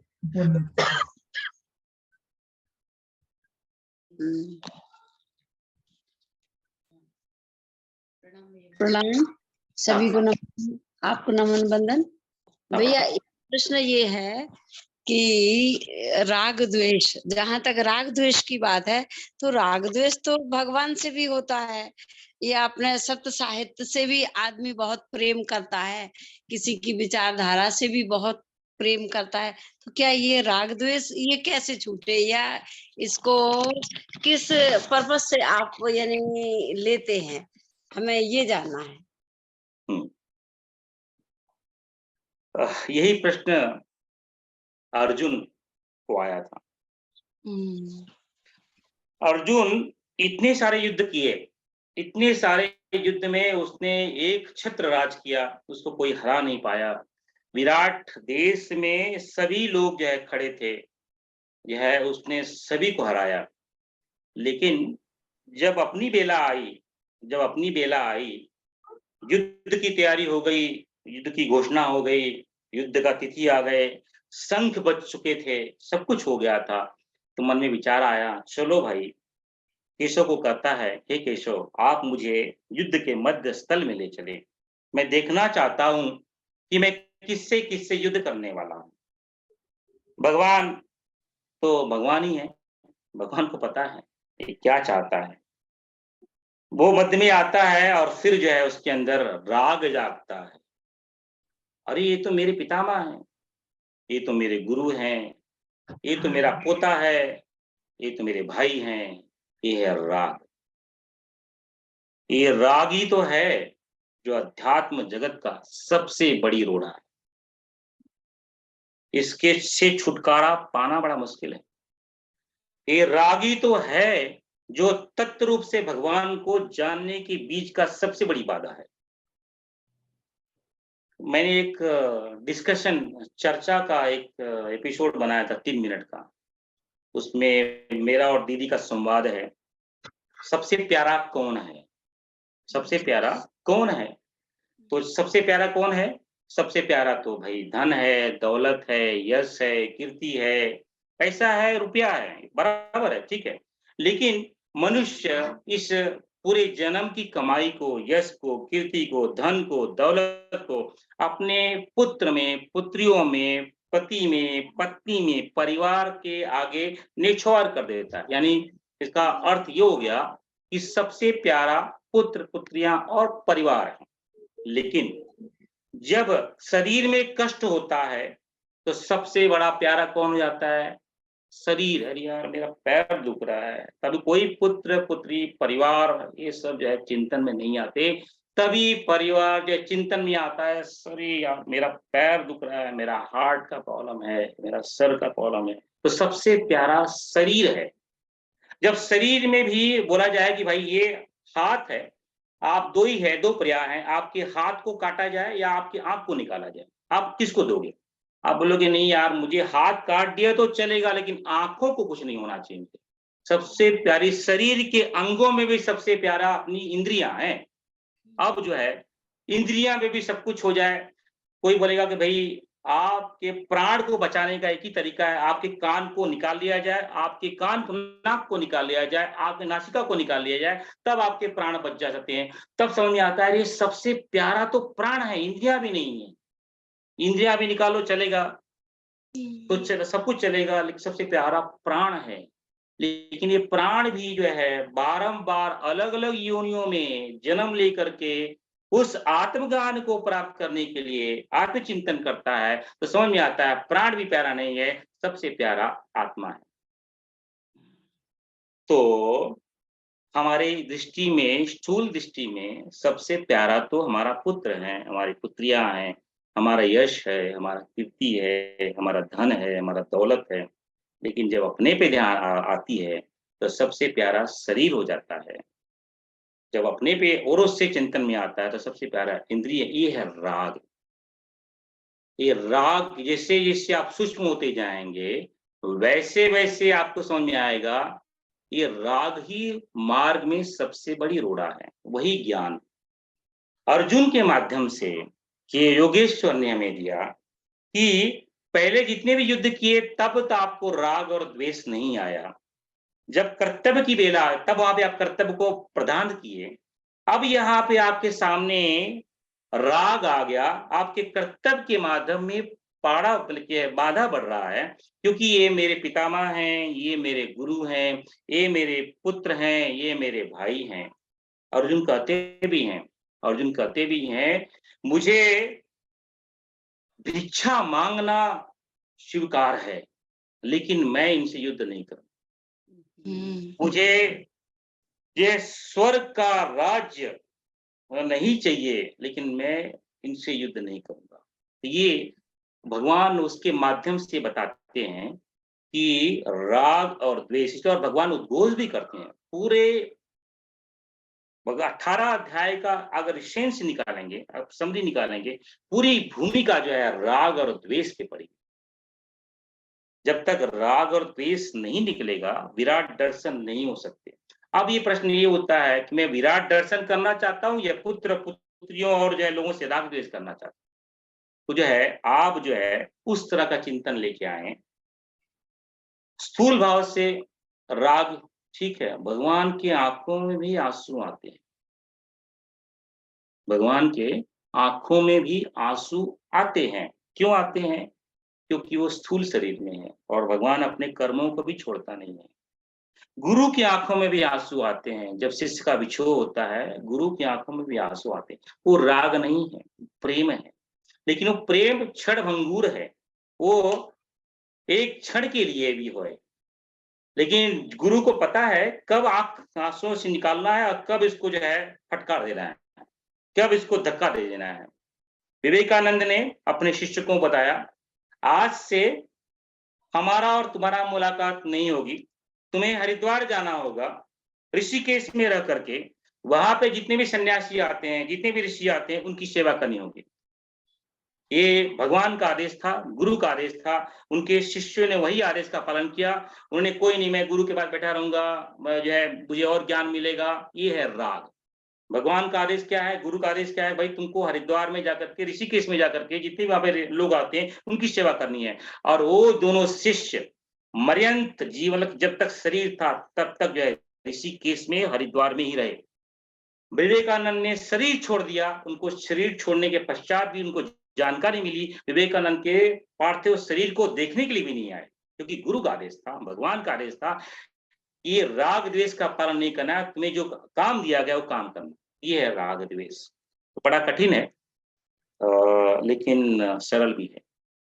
गुरु का आशीष मिल जाता है, भगवान का आशीष मिल जाता है, हम समर्पण हो जाते हैं, तो सब जो है भगवान योगेश्वर ने बड़े प्रेम से जो प्रश्न अर्जुन ने नहीं पूछे थे, वो भी प्रश्नों के उत्तर हम सब के लिए दिए हैं। कभी कभी मुझे ऐसा भी लगता है कि भाई इतना बड़ा सर्वश्रेष्ठ नर के मन में ऐसा राग द्वेष आएगा ही क्यों, नहीं आएगा, वो तो उसको तो समझ में आया रहेगा, भगवान की प्रेरणा ही हुई रहेगी कि भाई चलो जो आगे वाली आने वाली पीढ़ी है मेरे माध्यम से जो है उनको ज्ञान मिले, तो शायद इसलिए हमें जो है ये अर्जुन के मन में आया, क्योंकि वो सर्वश्रेष्ठ नर है, उसको सर्वश्रेष्ठ नर की उपाधि दी गई है, जो नारायण के साथ बैठ करके तपस्या किया है। नर और नारायण दोनों एक ही है, और फिर अर्जुन और कृष्ण में कोई भेद नहीं है, तो कैसा उसके मन में राग द्वेष आ सकता है। तो मन में कभी कभी ऐसा विचार आता है, यार ये हमारे लिए वो अर्जुन ने मतलब मेरा तो प्रणाम पहले अर्जुन को ही जाता है, क्योंकि उसने मेरा प्रतिनिधि करते हुए मुझे ज्ञान देने के लिए अपने आप को छोटा बना करके भगवान के सामने इससे सारे प्रश्न। तो अर्जुन के चरणों में कोटि कोटि नमन वंदन है, क्योंकि वही केशव है, वही योगेश्वर है, वही सर्वश्रेष्ठ नर है, उसके प्रतिनिधित्व के वजह से ही यह अमृत ज्ञान हम सबको प्राप्त हुआ है, तो उसकी वंदना अवश्य करनी चाहिए।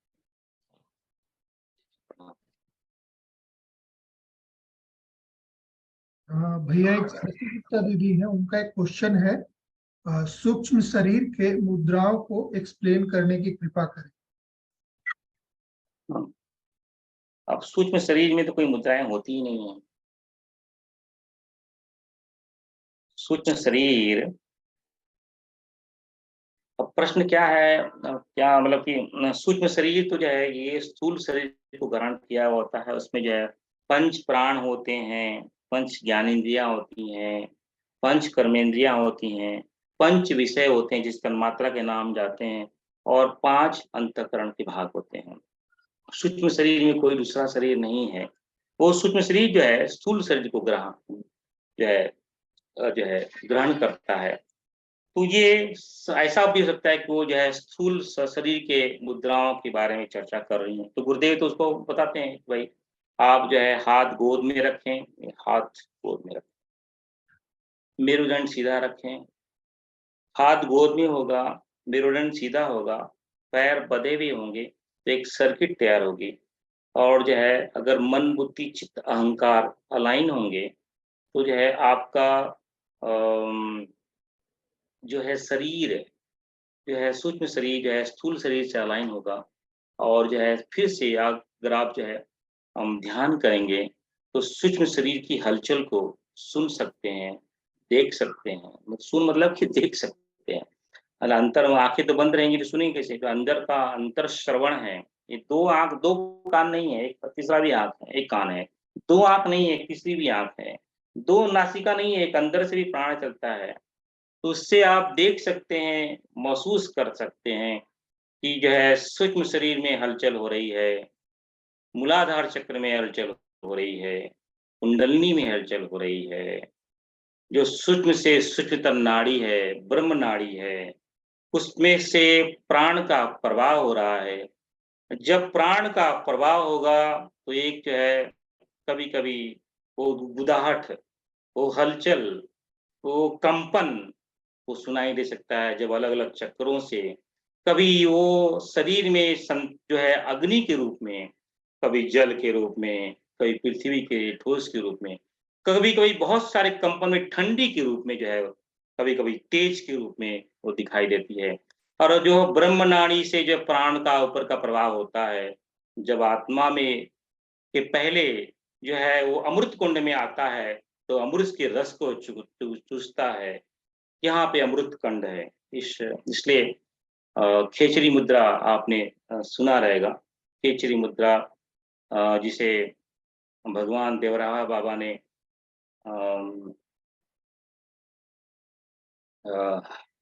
देवराहा बाबा ने जो है सभी को, मतलब खिचड़ी मुद्रा तो बहुत पुरानी है, लेकिन उस हमारे लिए जीवित उदाहरण तो खिचड़ी मुद्रा का देवराहा बाबा का ही है, जिन्होंने खिचड़ी मुद्रा को सिद्ध करके उस अमृत को पान किया और वर्षों तक जीवित रहे और अमृत पान का जो है पान सभी को करवाते रहे। तो ये प्राण का प्रवाह जब ऊपर की तरफ होता है ब्रह्म नाड़ी से, तो सभी चक्रों में भेदन होता है। सभी चक्रों में भेदन होने से उस चक्रों में जो भी तत्व हैं, जो भी कंपन है, वो हमें सुनाई, दिखाई और जो है हो सकती है, उसके व्यवहार में जो है हो सकता है। आप जो है जिस भाई बहन का भी ये प्रश्न है, वो जो है गायत्री महाविज्ञान के 7वें, 8वें और 9वें और 10वें भाग को देख लेंगे तो बहुत सारी जानकारी आपको मिल जाएगी। वैसे सूक्ष्म शरीर में कोई भी मुद्रा नहीं है, लेकिन स्थूल शरीर की मुद्रा के माध्यम से सूक्ष्म शरीर को जो है अलाइन किया जा सकता है। भैया एक और क्वेश्चन है उन्हीं का, मर्चेंडाइज ऑफ सूक्ष्म शरीर का एक्सप्लेन करें। इसका क्या प्रश्न है? मर्चेंडाइज ऑफ सूक्ष्म शरीर।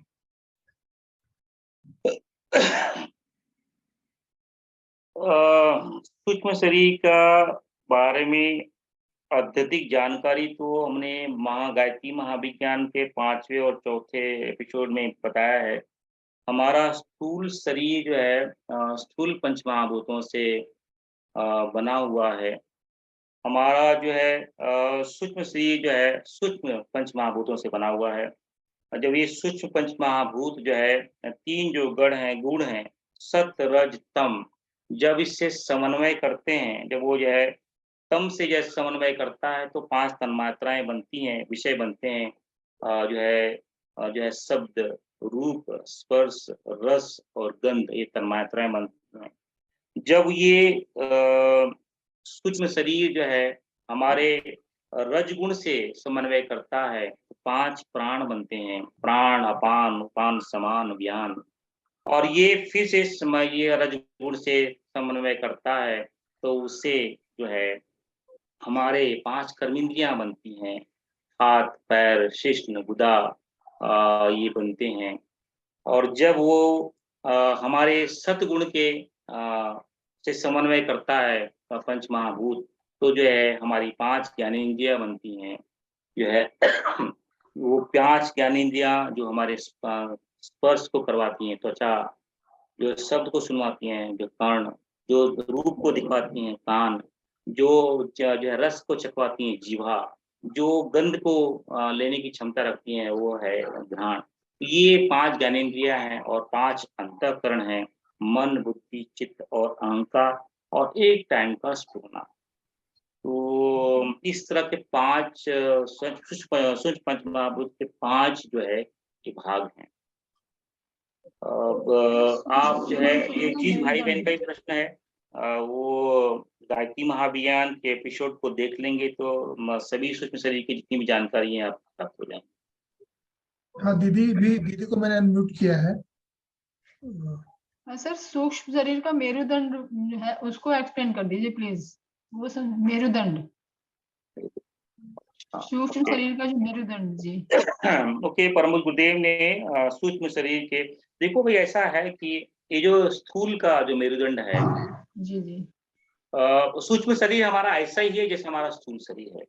जी और जब ये अलाइन होता है तो ये अलाइन होने में सूक्ष्म शरीर के जो स्थूल शरीर है उसके अंदर जो पोल बनता है उसको देवयान मार्ग कहते हैं, उसी को सूक्ष्म शरीर का मेरुदंड कहते हैं। जहाँ पे हमारी ईणा, पिंगला, सुषुम्ना के अंदर वज्रा, चित्राणी और ब्रह्मनाड़ी और सभी 7 चक्र जहाँ पे मिले हुए हैं पोल, उस पोल को जो है सूक्ष्म शरीर का मेरुदंड कहते हैं। उसे देवयान मार्ग भी कहते हैं, उसे आध्यात्मिक जगत में मस्तिष्क भी कहते हैं। अभी ऋषि हमें कैसे समझाएंगे कि भाई देवयान मार्ग क्या है, तब वो सहारा लेते हैं स्थूल शरीर के मेरुदंड का।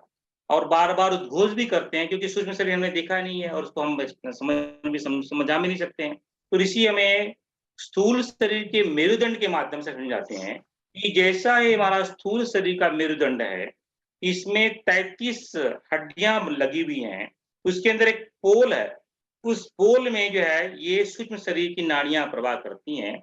आप उसे जो है सूक्ष्म शरीर का जो है मेरुदंड मान लीजिए। वो मेरुदंड स्थूल शरीर के मेरुदंड से भिन्न है, लेकिन मेरुदंड जैसा ही है, उसे देवयान मार्ग कहते हैं, और वही तो है जो सभी सूक्ष्म जगत की यात्रा उस मेरुदंड के माध्यम से होती है, क्योंकि उसके अंदर ही ईना, पिंगला और सुषुम्ना है, और सुषुम्ना के अंदर ही वज्रा है, वज्रा के अंदर ही चित्राणी है, और चित्राणी के अंदर ही ब्रह्मनाड़ी, और ब्रह्मनाड़ी का एक भाग जो है कुंडलिनी से लगा हुआ है, दूसरा ब्रह्मनाड़ी का दूसरा भाग जो है सहस्त्रार से लगा हुआ है।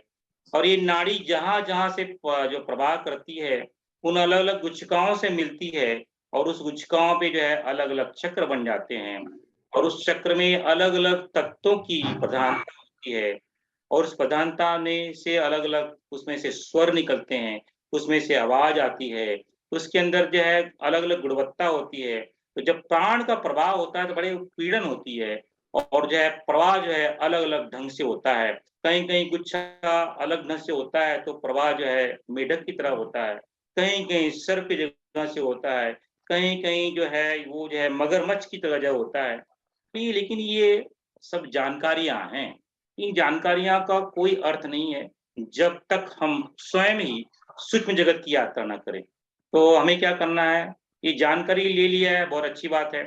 अब जो है अधिक से अधिक मात्रा में अपने भोजन की व्यवस्था को, अपने आहार की व्यवस्था को, अपने विहार की व्यवस्था को संयम करें। आहार, विहार और विचार को संयम करेंगे, संयम लेके आएंगे, ब्रह्मचर्य का पालन होगा, शरीर में शुद्धता होगी, मन में पवित्रता होगी, तो ये आस्ते आस्ते जो है सूक्ष्म जगत की यात्रा शुरुआत होगी। इसलिए सभी अनुष्ठानों में ब्रह्मचर्य का पालन, उपवास, जो है नाना प्रतीक्षा, दर्शन, ये मौन साधना, अलग अलग जो संयम बताए हैं, इनके पालन से हमारा जो है अंदर के जो विकार हैं उनको क्षय किया जाता है, और साथ में प्रणव के माध्यम से, सविता देवता के माध्यम से, नाद योग के माध्यम से, लय योग के माध्यम से, रूप योग के माध्यम से अलग अलग जो शक्तियां हैं, जो चेतना है, उस चेतना का स्थापन किया जाता है। एक तरफ तो हमने क्या किया, हमारे घर का झाड़ू पोछा किया, गंदगी निकाली, दूसरे तरफ जो है नए नए वस्तुओं का प्रतिस्थापन किया, प्रणव योग, लय योग, नाद योग, रूप योग, सविता योग, सूर्य योग, ग्रंथि योग, इनकी स्थापना की, और ये एक तरफ जो है संयम के माध्यम से जो कला कलेश है उसको निकाला। जब ये प्रक्रिया शुरू होती है तो जो है सूक्ष्म जगत में कंपन होती है, तब जो है हम उसके झुंझुनाहट को, उसके गुनगुनाहट को, उसके चलन को, प्राण के वेग को सुन सकते हैं। लेकिन आप ये सोचो कि भाई 40 दिन की प्रकट साधना में ये हो जाए तो कहना मुश्किल है, क्योंकि ये जन्म जन्मांतर की यात्रा है, जन्म जन्मांतर के वर्षों की यात्रा है। अगर पहले आपने इस यात्रा को किया होगा तो ऐसा भी हो सकता है कि ये 40 दिन के पहले दिन में ही आपका जो है महसूस होने लगे, जो है चलन हो रही है, जो है उछाल हो रहा है, चन बढ़ रहा है, प्राण का प्रवाह जो है सहस्त्रार में पहुंच गया है, अमृत कंड से जो है अमृत निकल रहा है, ये महसूस कर सकते हैं। लेकिन जो अभी नए नए साधक हैं, पहले नहीं किया है, पहले मतलब कि इस जन्म में नहीं, पहले भी नहीं किया है, पिछले जन्म में भी नहीं किया है, नई नई प्रक्रिया शुरू की है, तो समय लगेगा। तो ये तो लेकिन क्या है, आप ऐसा मत पूछो कि भाई जो है गुलाब जामुन का स्वाद कैसे होता है। गुलाब जामुन के बारे में बता सकता हूँ, गोल गोल होता है, कभी छोटा होता है, कभी बड़ा होता है, उसमें चाशनी होती है। ये तो मैं आपको जानकारी दे सकता हूँ, लेकिन जब आप खुद गुलाब जामुन को तोड़ेंगे, उसको खाएंगे, बनाएंगे, और जैसे जीभ पे रखेंगे तब मजा आएगा, तब समझ में आएगा अरे हाँ ओ गुलाब जामुन का स्वाद ऐसा होता है। तो ये ठीक है, जानकारी बढ़िया है, लेकिन जब आप खुद अनुभव करेंगे बड़ा आनंद आएगा, तब समझ में आएगा कि लेकिन गुरुदेव ने सब जानकारियां दी हैं। जो है सूक्ष्म शरीर को में मेरुदंड को देवयान मार्ग कहते हैं। एक पोल में सर्प, ये ब्रह्म जो है, ब्रह्म नाड़ी जो है सर्प के रूप में एक है कि एक सिलेंडर है, उसमें आप रस्सी डालोगे तो कैसे भी जाता है, वो सर्पणी के मार्ग में से है। इसका विस्तार से हमने चर्चा जो है भाग 8, 9, 10 में किया है। आप उसको सुनेंगे तो ज्यादा लाभ मिलेगा। सर एक प्रश्न होता सर, परापश्यंती मध्यमा जो वाणी है, इस पे एक्सप्लेन कर दिया, ये मुझे नहीं पता है। ओके, स्थूल शरीर से दो वाणियां निकलती हैं। जी जी। वैखरी, वैखरी के दो भाग हैं, एक को वैखरी बोलते हैं, एक को पांशु बोलते हैं। अब जो मैं बोल रहा हूं उसको वैखरी बोलते हैं, अगर मैं फोटो पे बुदबुदाऊं उसको उपांशु कहते हैं। तो वैखरी के दो भाग हो गए, वैखरी और उपांशु। जो वाणी मन से बोली जाती है, जो मन से, बहुत सारे साधक टेलीपैथी करते हैं, बहुत सारे गुरु हिमालय से बैठ करके अपने शिष्य को आदेश देते हैं मन से, ये मध्यमा वाणी होती है। मतलब 1 to 1, मतलब कि मन से मन का आदेश दे देना, इसको जो है तो बोलते हैं मध्यमा वाणी। तीसरी वाणी है जो है वाणी है प्राण, जो प्राण से जो संचार होती है, स्पष्टंती कहते हैं। प्राण का संचार जो है समष्टि जगत पे होता है, और जो जितने भी लोग हैं तो जैसे बहुत सारे जो है जब कोई अध्यात्म जगत में परिवर्तन होने वाला रहता है तो अवतारी सत्ता जो है जन्म लेती। अवतारी सत्ता जब जन्म लेती हैं तो अलग अलग, एक साथ में नहीं, अकेले नहीं आती हैं, अलग अलग आती हैं, साथ में अलग अलग जगहों पे आती हैं। जैसे कि जब भगवान कृष्ण ने जन्म लिया तो बलराम को भी आना पड़ा, उद्धव को भी आना पड़ा, राधा माँ को भी आना पड़ा, और जितने भी बहुत सारे जो है देवता लोग थे उनको आना पड़ा। जब भगवान राम ने जन्म लिया तो ब्रह्मा जी को भी आना पड़ा, नल नील को भी जो है अश्विनी कुमार को भी आना पड़ा। जितने भी देवता लोग हैं उन सबको अवतार लेना पड़ता है। भगवान शंकराचार्य ने जब जन्म लिया महाकाल के रूप में, तब जो है उनके काल में विष्णु को, सरस्वती को, जो है जितने भी ऋषि देवता हैं, जब भगवान शंकराचार्य जी को जिसके साथ संवाद होता है, जिस माता के साथ संवाद होता है, जिसके मुंडक ऋषि के जो है माता, वो सरस्वती देवी रहती है। तो सरस्वती देवी का उद्बोधन दिया गया है। शंकर दिग्विजय आप पढ़ेंगे तो उसमें उसका पूरा उल्लेख है। तो जब भी भगवान अवतारी सत्ता आती है, कहने का तात्पर्य जब भी अवतारी सत्ता आती है उसके साथ में सभी देवताओं का भी जन्म होता है। तो जी जब वो आती हैं तो जो मेन उद्घोषक होता है, आपने महाभारत देखा होगा बी.आर. चोपड़ा का? जी जी देखा है जी। देखा है ना? जी जी। आश्रम में राम और कृष्ण और बलराम खड़े होते हैं, और उसमें जो है परशुराम जी वहां प्रकट होते हैं। जी परशुराम जी प्रकट होते हैं और बोलते हैं कि हे केशव, बहुत हो गया अभी बांसुरी बजाना, बहुत हो गया उछल कूद करना, अब समय आ गया है सुदर्शन चक्र को धारण करने के लिए। तो ये है परशुराम जी जो है, भगवान परशुराम जो है केशव को जो है सुदर्शन चक्र देते हैं। सुदर्शन चक्र लेकर के तभी से जो है बाकी टाइम, उसके पहले तो बहुत सारा रास लीलाएं, बांसुरी का, बाद में उन्होंने बांसुरी को त्याग दिया, रासलीला को त्याग दिया और जो है युद्ध क्षेत्र में आ गए। तो जिस कार्य के लिए आए थे, पहला वाला कार्य तो पूरा हो गया, अमृत का बांटना। जितने भी ऋषि थे, जितने भी राधा माँ और जितने भी ऋषि उस समय पैदा हुए थे, उन सभी को रास के माध्यम से अमृत को बांटना, अमृत से उनका सिंचन करना, वो ऋषि सब जो है ऋषि उनका कार्य पूरा हो गया। अब दुष्टों का नाश करने के लिए सुदर्शन जो है अमृत को बांटने के लिए बांसुरी लिए थे, रास लीला किए थे, लेकिन दुष्टों का नाश करने के लिए सुदर्शन के चक्र जो है उन्होंने धारण किया। उसके बाद में जो है सभी का जो है क्षय हुआ, सभी को जो है विपन्न हुआ।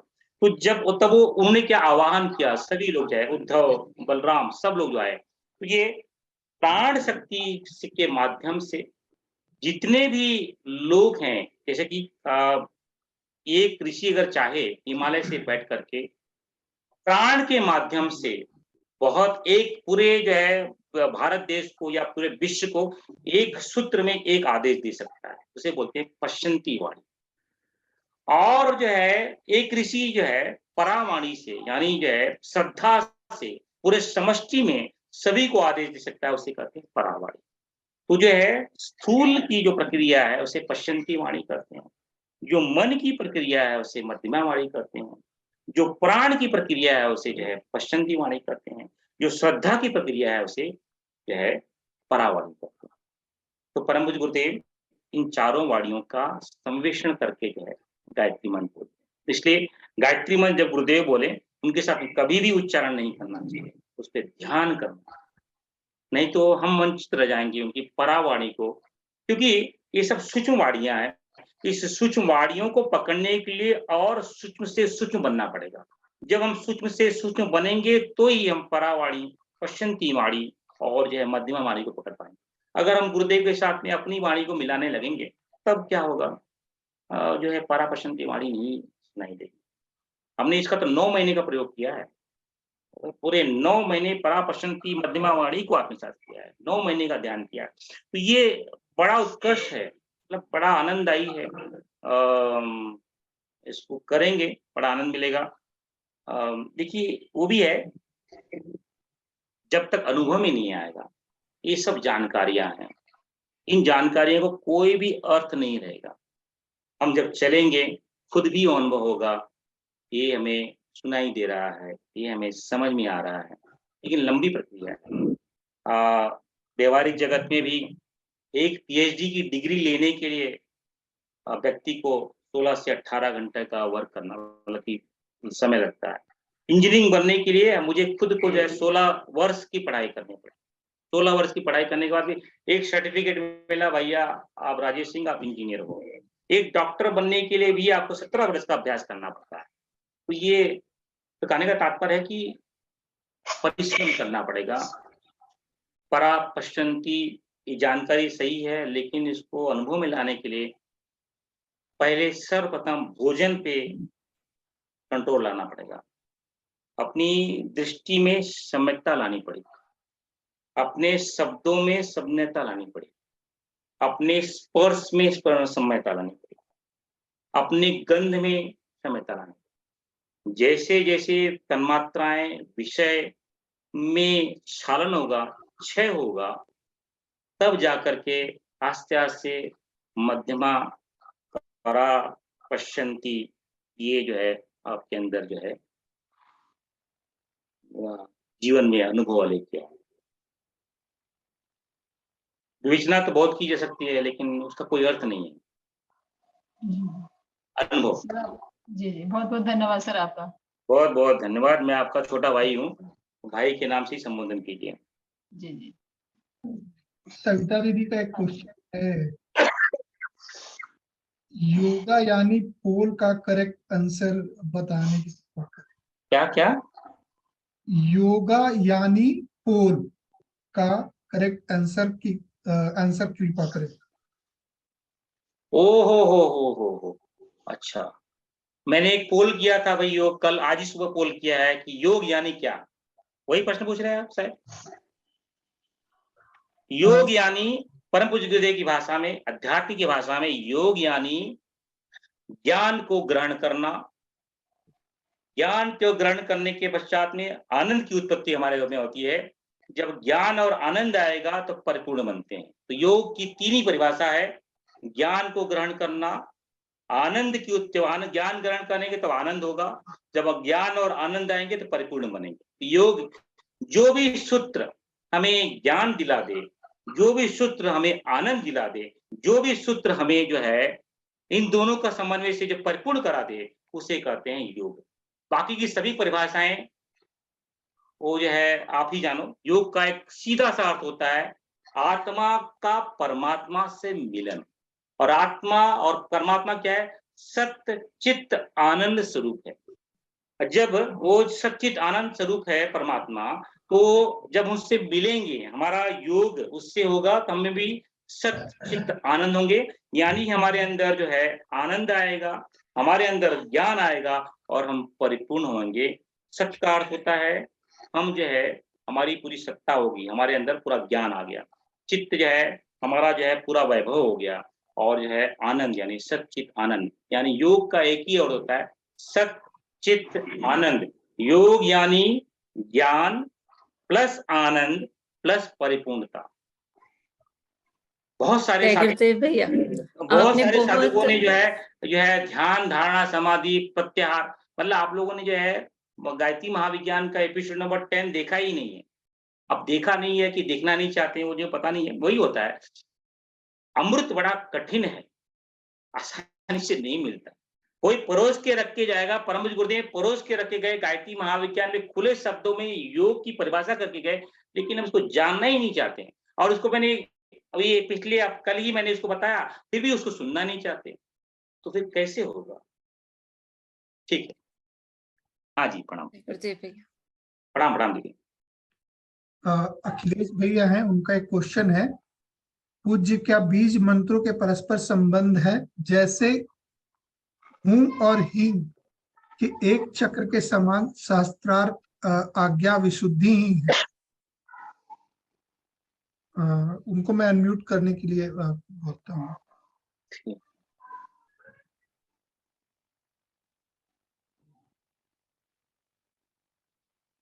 अखिलेश भैया आप अपना क्वेश्चन पूछ लीजिए।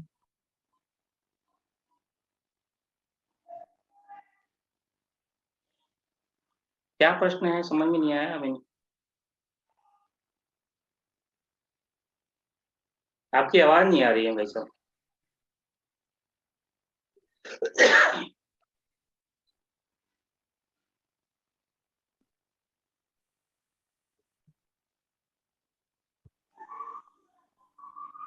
भैया का क्वेश्चन है कि बीज मंत्र का परस्पर संबंध है जैसे हूं और लिंग के चक्र के समान शास्त्रार्थ आज्ञा विशुद्धि ही है। मुझे भी अच्छा, रिम श्रीम क्लीम की बात कर रहे हैं आप? हाँ, रिम श्रीम क्लीम जो है ये हमने गायत्री महाविज्ञान के सभी मोस्टली जितने भी एपिसोड मैंने अभी लिए हैं, सभी में इसके बारे में चर्चाएं की हैं। लेकिन जो गायत्री मंत्र आप देखोगे वेद में, गायत्री मंत्र तत्सवितुर्वरेण्यम भर्गो देवस्य धीमहि धियो यो न प्रचोदयात्, यही लिखा, यही गायत्री मंत्र है। ये 24 अक्षरों का मंत्र है। सामवेद में, यजुर्वेद में और ऋग्वेद में इन्हीं मंत्रों का उल्लेख है। उसमें कहीं भी ओम भू भुव स्व नहीं लगाया गया है। यानी मंत्र क्या हो गया? तत्सवितुर्वरेण्यम भर्गो देवस्य धीमहि धियो यो न प्रचोदयात्, ये मंत्र है। लेकिन कोई भी मंत्र, वैदिक मंत्र बिना ओम के चल नहीं सकता, क्योंकि उसमें ब्रह्म की जो है स्फुरना चाहिए, इसलिए ओम लगाया जाता है। देखिए गायत्री मंत्र जो है ये आदिशक्ति का मंत्र है, और आदिशक्ति के 3 रूप हैं, 3 शक्तियां हैं, रिम श्रीम और क्लीम। उसी को जो है भू भुव स्व के नाम से घोषणा की जाती है। इसलिए पूरा मंत्र जब हम बोलते हैं उसे कहते हैं ओम भू भुव स्व तत्सवितुर्वरेण्यम भर्गो देवस्य धीमहि धियो यो न प्रचोदयात्। लेकिन मंत्र 24 अक्षरों का है, तत्सवितुर्वरेण्यम भर्गो देवस्य धीमहि धियो यो न प्रचोदयात्। लेकिन आदिशक्ति पहले ब्रह्म का आवाहन करना है, बाद में आदिशक्ति को आह्वान करना है। आदिशक्ति के 3 स्वरूप हैं, रिम श्रीम और क्लीम। उसका आह्वान करने के लिए भू भुव स्व बोलते हैं। उसके पश्चात जो मंत्रों का उच्चारण किया जाता है। ये 24 बीज हैं, ये एक एक मंत्र जो है, एक एक अक्षर जो है, एक एक बीज मंत्र है।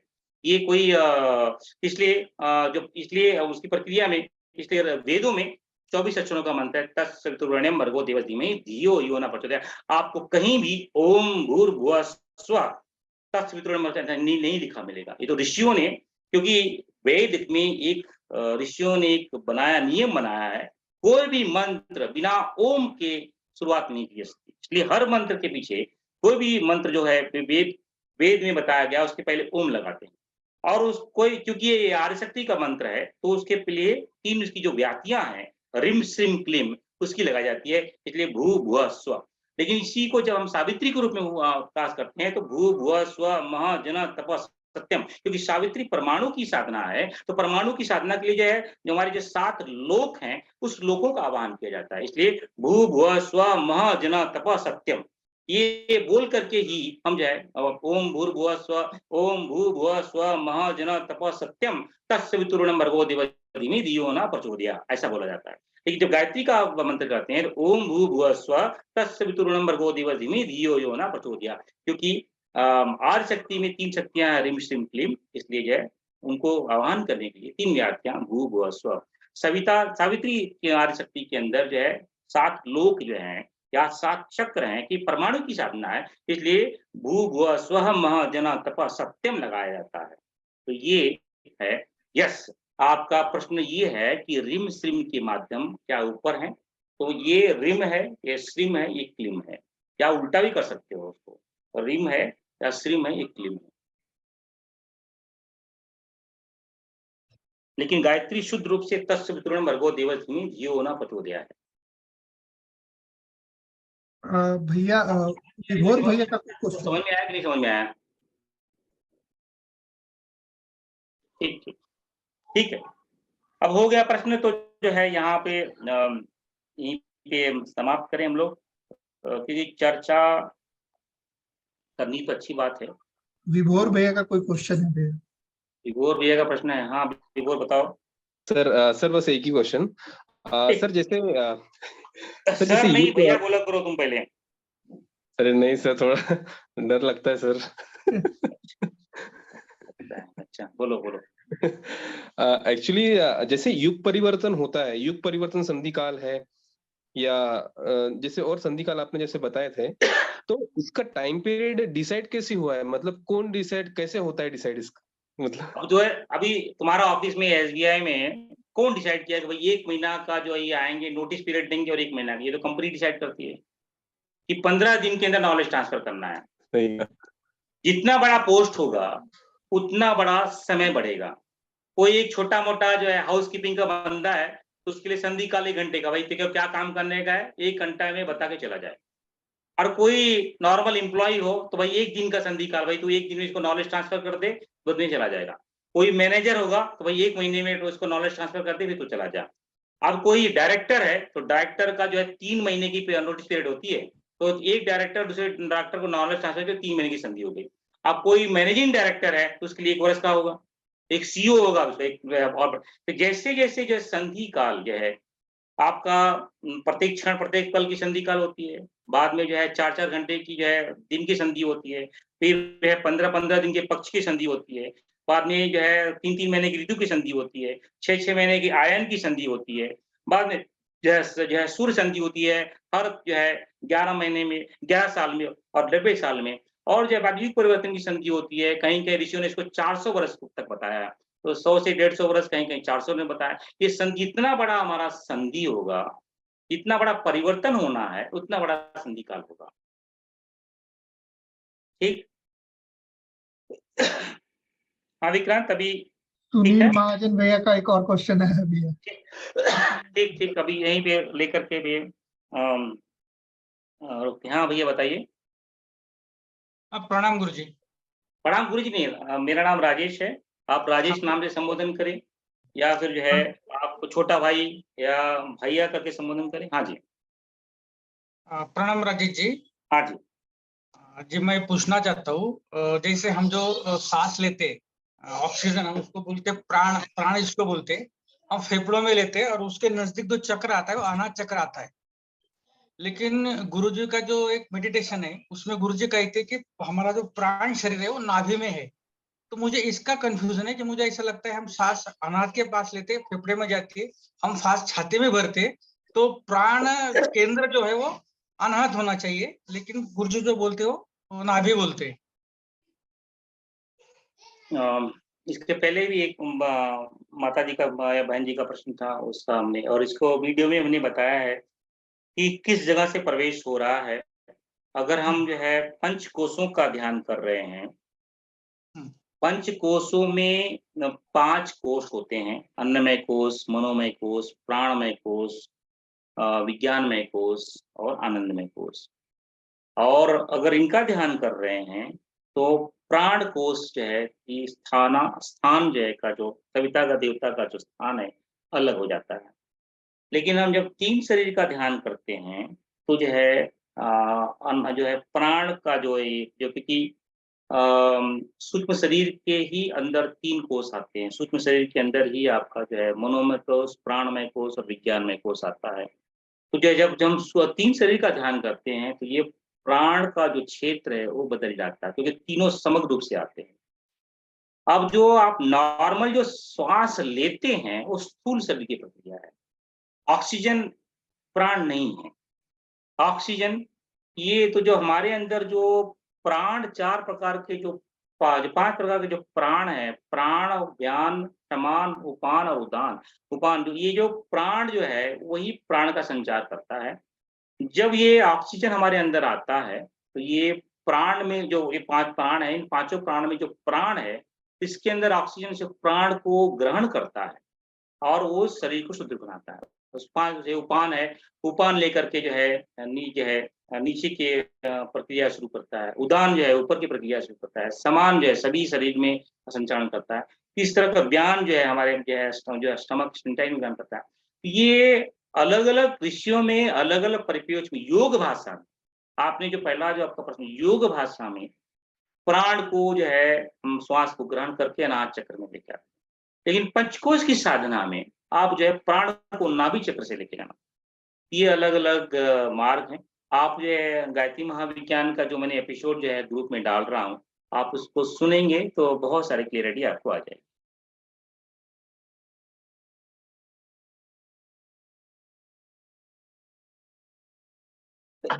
ठीक है विक्रांत। जी ये एक और बाबूजी हैंड रेज किए हैं, उनका शायद कोई क्वेश्चन है।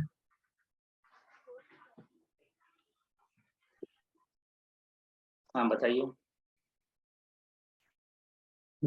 भाई साहब प्रणाम कर रहा हूँ। हाँ प्रणाम भैया। हाँ भाई साहब, मैं एक निवेदन करूंगा कि जैसे ये बताया जाता है कि जब करते हैं तो अपनी एक लय होनी चाहिए, उसी लय में मंत्र का प्रवाह बराबर चलना चाहिए। जैसे वो सांस लेते हैं, सांस छोड़ते हैं, सांस छोड़ते समय जब करते जाते फिर जब सांस लेना होता है तो उसमें हमारी एक लय टूटने लगती है। तो क्या सांस लेते समय भी और सांस छोड़ते समय दोनों टाइम जब चलता है? तभी अभी ऐसा करें, दोनों प्रक्रिया को साथ में न करें, आप श्वास को बाद में करें। अभी तो हम जो है ओम भूर्भुवः स्वः तत्सवितुर्वरेण्यं भर्गो देवस्य धीमहि धियो यो नः प्रचोदयात्। श्वास को इतना महत्व न दें। पहले सिर्फ जो है मंत्र पे महत्व दें, मंत्र का लय बनने लगेगा। क्योंकि बैखरी में मंत्र लेते हैं तो बैखरी में जो है श्वास प्रक्रिया उस पर आघात होता है और श्वास 2-3 बार श्वास लेना पड़ जाता है। अगर आदत नहीं होगी तो ओम भूर्भुवः स्वः तत्सवितुर्वरेण्यं भर्गो देवस्य धीमहि धियो यो नः प्रचोदयात्। अगर आपका ध्यान श्वास पे है तो मंत्र के लय पे नहीं होगा, क्योंकि आपका कॉन्सेंट्रेशन श्वास आ रहा है कि जा रहा है उस पे होगा। जैसे जैसे ये लय पकड़ लेगा, जब आप जो है बैखरी से मध्यमा में प्रवेश करेंगे, यानी बचपन में हमने ध्यान जो है गायत्री मंत्र इस ढंग से सीखा था। गायत्री को बैखरी में बोलना, जो है गायत्री को बैखरी में बोलने के बाद में उसको मानस में बोलना, मानस में यानी मन ही मन जो है उस गायत्री मंत्र का उच्चारण करना, और जो है उसके बाद में उस मन को जो है मन के बाद में प्राण से उस गायत्री मंत्र का प्रवाह करवाना और बाद में प्राण यानी श्रद्धा लेके आना। तो उसमें जो है श्वास प्रक्रिया नहीं आती है। लेकिन योग शास्त्र में आप जो है गायत्री के माध्यम से भी प्राणायाम कर सकते हैं।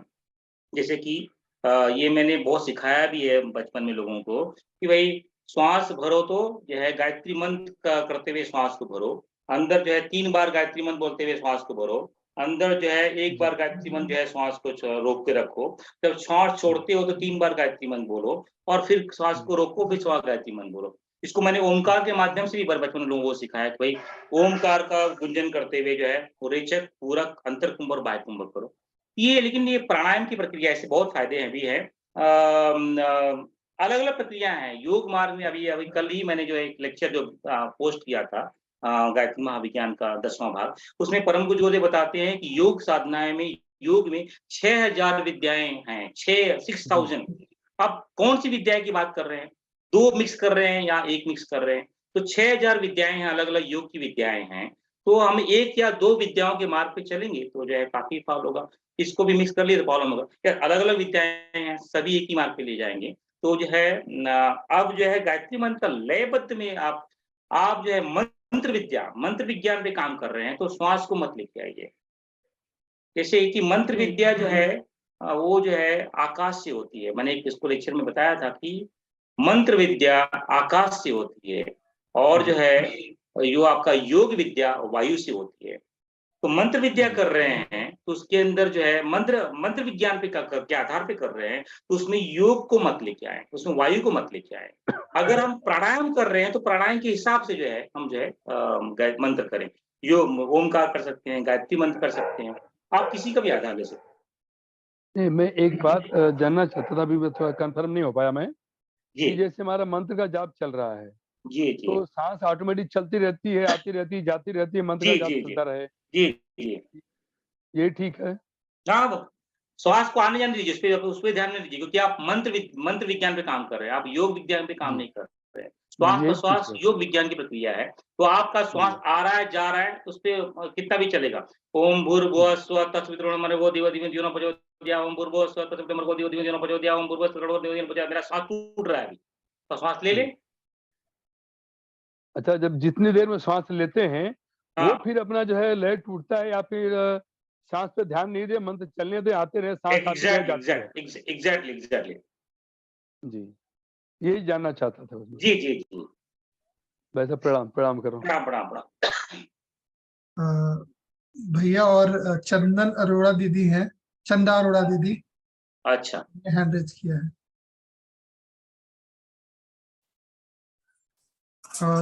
दीदी आप क्वेश्चन पूछ सकती हैं। भाई सब प्रणाम गुरुदेव। प्रणाम भाई सब गुरुदेव। प्रणाम दीदी जय गुरुदेव। भाई सब मेरा ये क्वेश्चन है कि मैं जब भी ध्यान में बैठती हूँ बहुत खो जाती हूँ और फिर बहुत रोना आता है मेरे को, तो घर वाले सब डर जाते हैं, तो मेरे को ध्यान में नहीं बैठने देते हैं, तो ऐसा क्यों होता है? नहीं, अभी क्या है, मैंने पहले इसका प्रश्नोत्तरी के माध्यम से बताया था। ध्यान में बैठने के बाद में अगर कुछ कभी-कभी हमें महसूस नहीं होता है, लेकिन कभी-कभी हमारा प्रवाह जो है हमारे चित्त के क्षेत्र में चला जाता है। पुराने चित्त के क्षेत्र में बहुत सारे दुख, दर्द, उत्कर्ष भरे हुए हैं। तो कभी-कभी ये कोई बोलता है कि मुझे ध्यान में बहुत रोना आता है, मतलब कि वो जो कहीं कभी किसी चित्त के क्षेत्र में उस जगह पे हमारा लगाव हो गया है, वहाँ पे जो पीड़न है, जो पीड़ा है, वो बाहर निकल रही है। तो ठीक है, कोई बात नहीं, ये बहुत ध्यान की प्रगति की निशानी है, इसे होने दीजिए। यह सभी को होगा ऐसा ज़रूरी नहीं है, और ये कितने दिन होगा ये भी ज़रूरी नहीं है, क्योंकि उसके पश्चात तो जो है चित्त का कहाँ आपका ध्यान जाता है, तो ये चित्त में कहाँ कितने, ये तो मेमोरी है, मेमोरी में कौन से अभी कंप्यूटर की भाषा में कौन से रोम में, कौन से रे में कौन सा चीज भरा हुआ है वो पता नहीं अपने को। तो ऐसा होता है, हो सकता है। तो लेकिन आप ध्यान को चालू रखें, सो रिलेटेड आप ध्यान करो, इसमें क्या है। ठीक है। हाँ जी जी प्रणाम। जी भाई साहब प्रणाम। ये जैमिन पटेल भैया हैं, मैं उनको अनम्यूट कर रहा हूँ। जी भैया जी प्रणाम। मेरा एक प्रश्न है, मैं जब ये जाप कर रहा हूँ, कंटिन्यूअसली मेरा जाप चल रहा होता है, तब कभी कभार मुझे ऐसा महसूस होता है कि मैं क्या जाप कर रहा हूँ मुझे पता नहीं रहता। शायद मैं कुछ वर्ड्स मिस कर जाता हूँ, ऐसा मुझे फील होता है। नहीं होता है, सही में मिस हो रहा है नहीं हो रहा है वो मुझे समझ में नहीं आता है। नहीं, मिस होता है। तो वो सही में मिस हो रहा होता है? हाँ जी, मिस होता है। ओम भूर्भुवः स्वः तत्सवितुर्वरेण्यं भर्गो देवस्य धीमहि प्रचोदयात्। ओम भूर्भुवः स्वः तत्सवितुर्वरेण्यं भर्गो देवस्य धीमहि प्रचोदयात्। ओम भूर्भुवः स्वः तत्सवितुर्वरेण्यं भर्गो देवस्य, ये एक 8 पद ही गायब हो गए। तो उसके लिए क्या करना चाहिए? हाँ, जब भी ध्यान आ जाए, कोई चिंता की बात नहीं, कोई भी ध्यान आ जाए, फिर से इसको व्यवस्थित कर लीजिए। लेकिन ये मिस होता है, उसके 2 कारण हो सकते हैं। एक तो जो है जैसे कि आकाश में बिजली चमकती है और आवाज़ आती है। अब बिजली चमकने का जो गति है अलग है और आवाज़ की गति अलग है कि नहीं? इसलिए हमें अलग-अलग दिखाई देता है। पहले बिजली तड़कती है, फिर आवाज़, है ना? तो वैसे-वैसे कभी-कभी हमारा मन बहुत फ़ास्ट चलता है और प्राण उससे भी फ़ास्ट चलता है।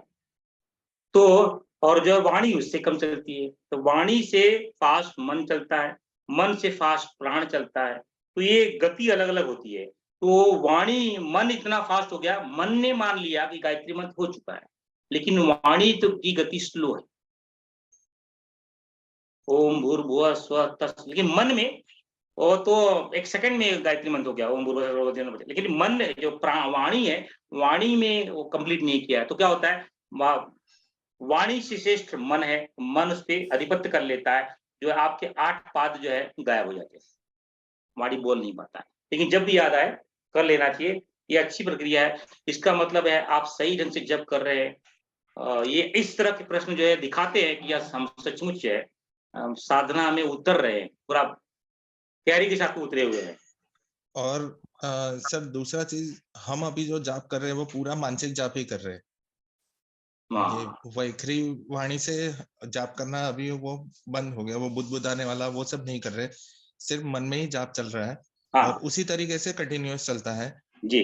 वो जाप जो हमारा माला जो है उतना टाइम तो मैं माला करता ही हूँ, बाकी का जो वक्त है उसमें भी मैं बाकी का पूरा समय मेरे दिमाग में मैं कंटिन्यूअसली और कुछ नहीं सोचता हूँ, सिर्फ यही कर रहा हूँ। जी, बहुत अच्छी बात है, बहुत अच्छी बात है। तो आप क्या किया करो, हाँ बोलिए, आप बोलिए, हाँ बोलिए। तो इस केस में भी क्या ऐसा हो सकता है कि ये मेरे वर्ड मिस हो रहे हो? उसमें अगर प्राण का प्रवाह ज्यादा हो जाएगा, तो क्योंकि प्राण की गति फास्ट है मन से, तो उसमें वर्ड मिस हो सकते हैं। ठीक है। तो आप ऐसा किया करो, ये बहुत अच्छा काम कर रहे हैं, तो ये काम करो जो है गुरुदेव के साथ में जो गायत्री मंत्र है, उसका जो है आप अगले 9 दिन तक उसका अनुष्ठान कीजिए। गुरुदेव के साथ में जो है खूब जो है गुरुदेव के मंत्र को सुनिए, और उसके बाद में जो है कभी भी उठते जागते बैठते शरीर के किसी भी कोने में आप ध्यान लेके जाइए और उस गुरुदेव की वाणी को मन से सुनने की चेष्टा कीजिए, बहुत लाभ होगा। ठीक है, क्योंकि सर मेरा हर रोज का डेली 2 घंटे का ट्रैवलिंग है, वो जो 2 घंटे का ट्रैवलिंग है, वो ट्रैवलिंग में मैं कंटिन्यूअसली गुरुदेव का मंत्र ही सुन रहा हूँ। जी, तो देखिए वो सुन रहे हैं, मैं वो तब बोल रहा हूँ, एक तो सुनने की प्रक्रिया हो गई। हाँ। अब जो है आप ऑफिस में काम कर रहे हैं, लैपटॉप या कहीं भी काम कर रहे हैं, अचानक ध्यान में आ गया, आपका ध्यान मन प्राण अपने हृदय में लेके जाइए, वहां से वो वाणी को उत्पन्न करवाइए, गायत्री मंत्र को। कभी नाड़ियों में लेके जाइए, वहां से उस गुरुदेव की वाणी को उत्पन्न करवाइए। घुटनों में लेके जाइए, गुरुदेव की इस वाणी को उत्पन्न करवाइए। सब थोड़ा समझाएंगे, ये मैं समझ नहीं पाया, थोड़ा ज्यादा कॉम्प्लिकेटेड लगा मुझे ये। नहीं, मतलब ये शरीर के किसी भी हिस्से में आप ध्यान लगाए, वहां से गुरुदेव का मंत्र जो है उद्घोष होना चाहिए। ठीक है, कोई भी एक कोई भी पॉइंट ले लीजिए, रैंडम बाल के इस कोने में अपना ध्यान लगाइए, मतलब ध्यान लेके जाइए, उसमें गुरुदेव का मंत्र उद्घोष होना चाहिए। ठीक है, प्रैक्टिस कीजिए, बड़ा विलक्षण है ये, बहुत मजा आएगा उसके अंदर। ठीक है। हम सब तो ये हमारा जन्म ही एक्सपेरिमेंट के लिए हुआ है। हाँ, हमारा जन्म ये खाने पीने नहाने धोने के लिए नहीं हुआ है। हम लोग जो है खाने पीने नहाने में ही अपना समय गंवा देते हैं, कह रहे मैंने स्नान नहीं किया तो जब कैसे करूं, मैंने ये नहीं किया तो ध्यान कैसे करूं, मैंने नहीं किया बलिवेश कैसे करूं, मैं तो अब पवित्र हूं तो मैं बलिवेश क्यों करूं। अरे क्या, ये सब ठीक है, प्रक्रिया बनाई गई है, लेकिन एक्सपेरिमेंट जब तक खुद एक्सपेरिमेंट नहीं करेंगे विल नॉट नो। एक्सपेरिमेंट करो। गुरुदेव ने एक सूत्र दिया है, परंपराओं की तुलना में विवेक को जो है आप जो है उत्कृष्ट मानो। तो हमारा जन्म जो है अपने आप में एक्सपेरिमेंट करने के लिए हुआ है, एक्सपेरिमेंट करते जाएं। जो कहा गया है कि 1 महीने के अनुष्ठान में लहसुन और प्याज को नहीं खाना चाहिए, तो जो है 15 दिन जो का 1 महीने का उपवास ले ले, अनुष्ठान ले ले, 15-16 दिन जो है 20 दिन जो है लहसुन प्याज न खाएं, 21वें दिन लहसुन प्याज को खा के देखें क्या होता है, किस तरह का आनंद आपको मिलता है, किस तरह का ध्यान लगता है, तब मालूम पड़ेगा ना भाई लहसुन प्याज खाने का क्या नुकसान है। तो मतलब जब तक हम खुद अनुभव नहीं करेंगे तो बस चर्चाएं हैं, तो चर्चा से कुछ नहीं हासिल होने वाला है। वो तो क्या है, कोई भी चर्चा, कोई भी ये किताब जो है, अभी ये उपनिषद मैंने पढ़ लिया और खूब आपको बता दिया, अरे ये तो क्या, तो मैं वक्ता बन गया, पंडित बन गया, प्रवचनकर्ता बन गया, ये सब कोई भी अर्थ नहीं है, कोई भी मीनिंग नहीं निकलने वाला है जब तक ये अनुभव में नहीं आएगा। तो अनुभव कीजिए, बड़ा आनंद आएगा। और अनुभव एक्सपेरिमेंट करने का है, जो भी मार्ग बताया उस मार्ग पे चले, और उस पे जो नहीं करने के लिए कहा गया उसको करे। अन्न का अनुभव तो मैं कर चुका हूँ। हाँ, अन्न चेंज करने से कितना डिफरेंस है। अनुष्ठान करो, बाहर का समोसा खा लो तो मजा आएगा, तो मालूम पड़ेगा क्या होता है। आपका अनुष्ठान चल रहा है, यात्रा करके देख लो तो क्या होगा, समझ में आएगा कि किसी का स्पर्श होने पे क्या होता है, क्या करंट लगता है। मैं जब बोलता हूँ लोगों नहीं, मैं फिर भी वही पूछना, भैया मैं यात्रा में जाऊं कि नहीं जाऊं, अभी ठीक है जाओ और नहीं जाओ, मैं तो बता दिया हूँ उसका विज्ञान क्या होता है। लेकिन जो सचमुच एक्सपेरिमेंट करना चाहता है उसको समझ में आएगा कि वो जब यात्रा में जा रहा है, अनुष्ठान कर रहा है, जैसे ही किसी का स्पर्श होगा अनुभव में आ जाएगा, वो पता चलता है। अनुभव में आ गया कि हमारे जो है 1 साल की कमाई निकल गई। हाँ, वो पता चलता है। हो गई। तो ये बड़ा साइंस है, ये अध्यात्म तो विज्ञान से भी बड़ा है। मतलब ये अपना विज्ञान तो बहुत छोटा है अभी, अध्यात्म विज्ञान से ही बड़ा है। और जो ऋषियों ने बताया है उसको आत्मसात करने के लिए अपने को पूरा लेबोरेटरी बना देना है। गुरुदेव ने तो वही क्या लेबोरेटरी बनाया, गुरु का शिष्य बनना है तो लेबोरेटरी बना दो शरीर को पूरे, जितना प्रक्रिया बनाया उस प्रक्रिया करो, बीच में इसको तोड़ दो, देखो क्या होता है। बहुत सारे अनुभव तो हमने किए हैं ये सब चीजें चेंजेस करके, और ये पता चलता है जैसे कि बताया गया है कि जाप करके उठने के तुरंत बाद किसी चीज को नहीं छूना चाहिए, स्लीपर वगैरह कुछ पहनना चाहिए, वो अनुभव किए हैं मैंने। रामकृष्ण परमहंस देव का सख्त आदेश है, अगर मंदिर में जा रहे हो तो सीधा मंदिर से घर आओ। अब रामकृष्ण परमहंस देव बोल रहे हैं, अब वो बोल रहा है तो उसका उल्लंघन किसी को नहीं करना चाहिए। हाँ, कोई भी हो नहीं करना चाहिए। अब हम मंदिर गए, मंदिर चलो यहाँ बाजू में रिश्तेदार रहते हैं, उनको मिल लेते हैं, उनके घर चले गए, चाय पानी पी लिए। चलो बनारसी में आया हूँ तो काशी में तुम्हारा यहाँ पे रिश्तेदार रहता है, तो वहाँ जो है काशी के घाट पे जो है खूब आनंद अमृत रस लिया, तीर्थ क्षेत्र किया, नहीं होंगे यहाँ पे चाय पानी पी लेते हैं, लो ठीक है, तीर्थ क्षेत्र का नुकसान कर दिया पूरा। इस उद्देश्य को जा रहे हो उस उद्देश्य को ग्रहण करो, वापस आओ, नहीं तो बट जाएगा। मंदिर में गए हो नंगे पाओ तो नंगे पाओ घर आ जाओ, चाय की टपरी मत जाओ, समोसा मत खाओ, घर पे आओ, बैठो, कपड़े पहनो, चप्पल पहनो, फिर उस परिधान में आओ, फिर जाके चाय पकौड़ा जो खाना खाओ। अगर सचमुच उसके मंदिर के गुणों को लेना है। हम ऋषि क्षेत्र में गए और वहां जाकर के जो है चलो यार वो जो है वहां चले जाते हैं, वो दर्शन करके आते हैं उनका, तो हो गया जो है कल्याण हो गया आपका, जो है आप पर्यटक बन के रह जाएंगे, कोई भी ऋषि सत्ता गुरु सत्ता आपको दर्शन देने वाले नहीं। एक्सपेरिमेंट करना चाहिए, सही है, आप सब एक्सपेरिमेंट कीजिए। हम सब अध्यात्म जगत के एक्सपेरिमेंट साधक जिज्ञासु हैं। हम सबको खुद जन्म मिला है, 80 बरस का, 50 बरस का, 60 बरस का, जो भी अवधि मिली है, उसका एक ही उद्देश्य होना चाहिए कि अपने आप पे अनुभव करें। किसी ऋषि ने कहा है तो सत्य कहा है, लेकिन उसका अनुभव जरूरी है। मुझे आज मैं इतनी दृढ़ता के साथ में क्यों बोल सकता हूं कि मैंने अनुभव किया है। कोई मुझे उलझा नहीं सकता क्योंकि मैंने अनुभव किया है। मैंने रसगुल्ले को खाया है तो रसगुल्ले के बारे में कोई भी जानकारी लेके आए, लेकिन मुझे मालूम है कि रसगुल्ला का स्वाद ऐसा ही होता है। कोई भी कितना भी चैलेंज कर ले मुझे पता है कि रसगुल्ला कैसा होता है कि नहीं। तो अनुभव सबसे बड़ा अनुभूति, बाकी का सब तो जो है मतलब वो छिलके हैं, तो छिलके में नहीं पढ़ना है। बहुत सारे लोग आएंगे, वेद में ऐसा लिखा है, उपनिषद में बहुत बढ़िया लिखा है, आपने कितना अनुभव किया है? अनुभव, सब युद्ध का अनुभव का ही तो है। और अपने को युद्ध में पढ़ने की जरूरत भी नहीं है, बड़ा कम समय है, 80 वर्ष की उम्र मिली है या 60 वर्ष की उम्र मिली है, बहुत कम समय है। उस कम समय में अगर समझ में आ गया तो कल्याण हो जाएगा, नहीं तो फिर से वही जो है कारवां चलेगा, प्रसव पीड़ा से जाना पड़ेगा, फिर से वही बिस्तर बोरिया पहन कर स्कूल जाना पड़ेगा, पट्टा लगाना पड़ेगा, जो है ये है। फिर जीविका चलाने के लिए जो है क्या क्या करना पड़ेगा, किसी स्त्री पुरुष के सामने भीख मांगना पड़ेगा, क्या वो प्रक्रिया फिर से बड़ी पीड़ा की प्रक्रिया है। जब समय मिला है, बाहर की भ्रांतियों को छोड़ करके, बाह्य के रंग को छोड़ करके अंतर की याद करें, गुरु सत्ता के चरण में लें, वेद का शरण लें, ऋषियों का शरण लें, बहुत कुछ मिलेगा। ठीक है, आज की यात्रा को यहीं रोकते हैं, नहीं तो क्या है फिर से यही पंडिताई हो जाएगी और इसका कुछ। धन्यवाद राजेश जी। प्रणाम भैया, प्रणाम। धन्यवाद। आइए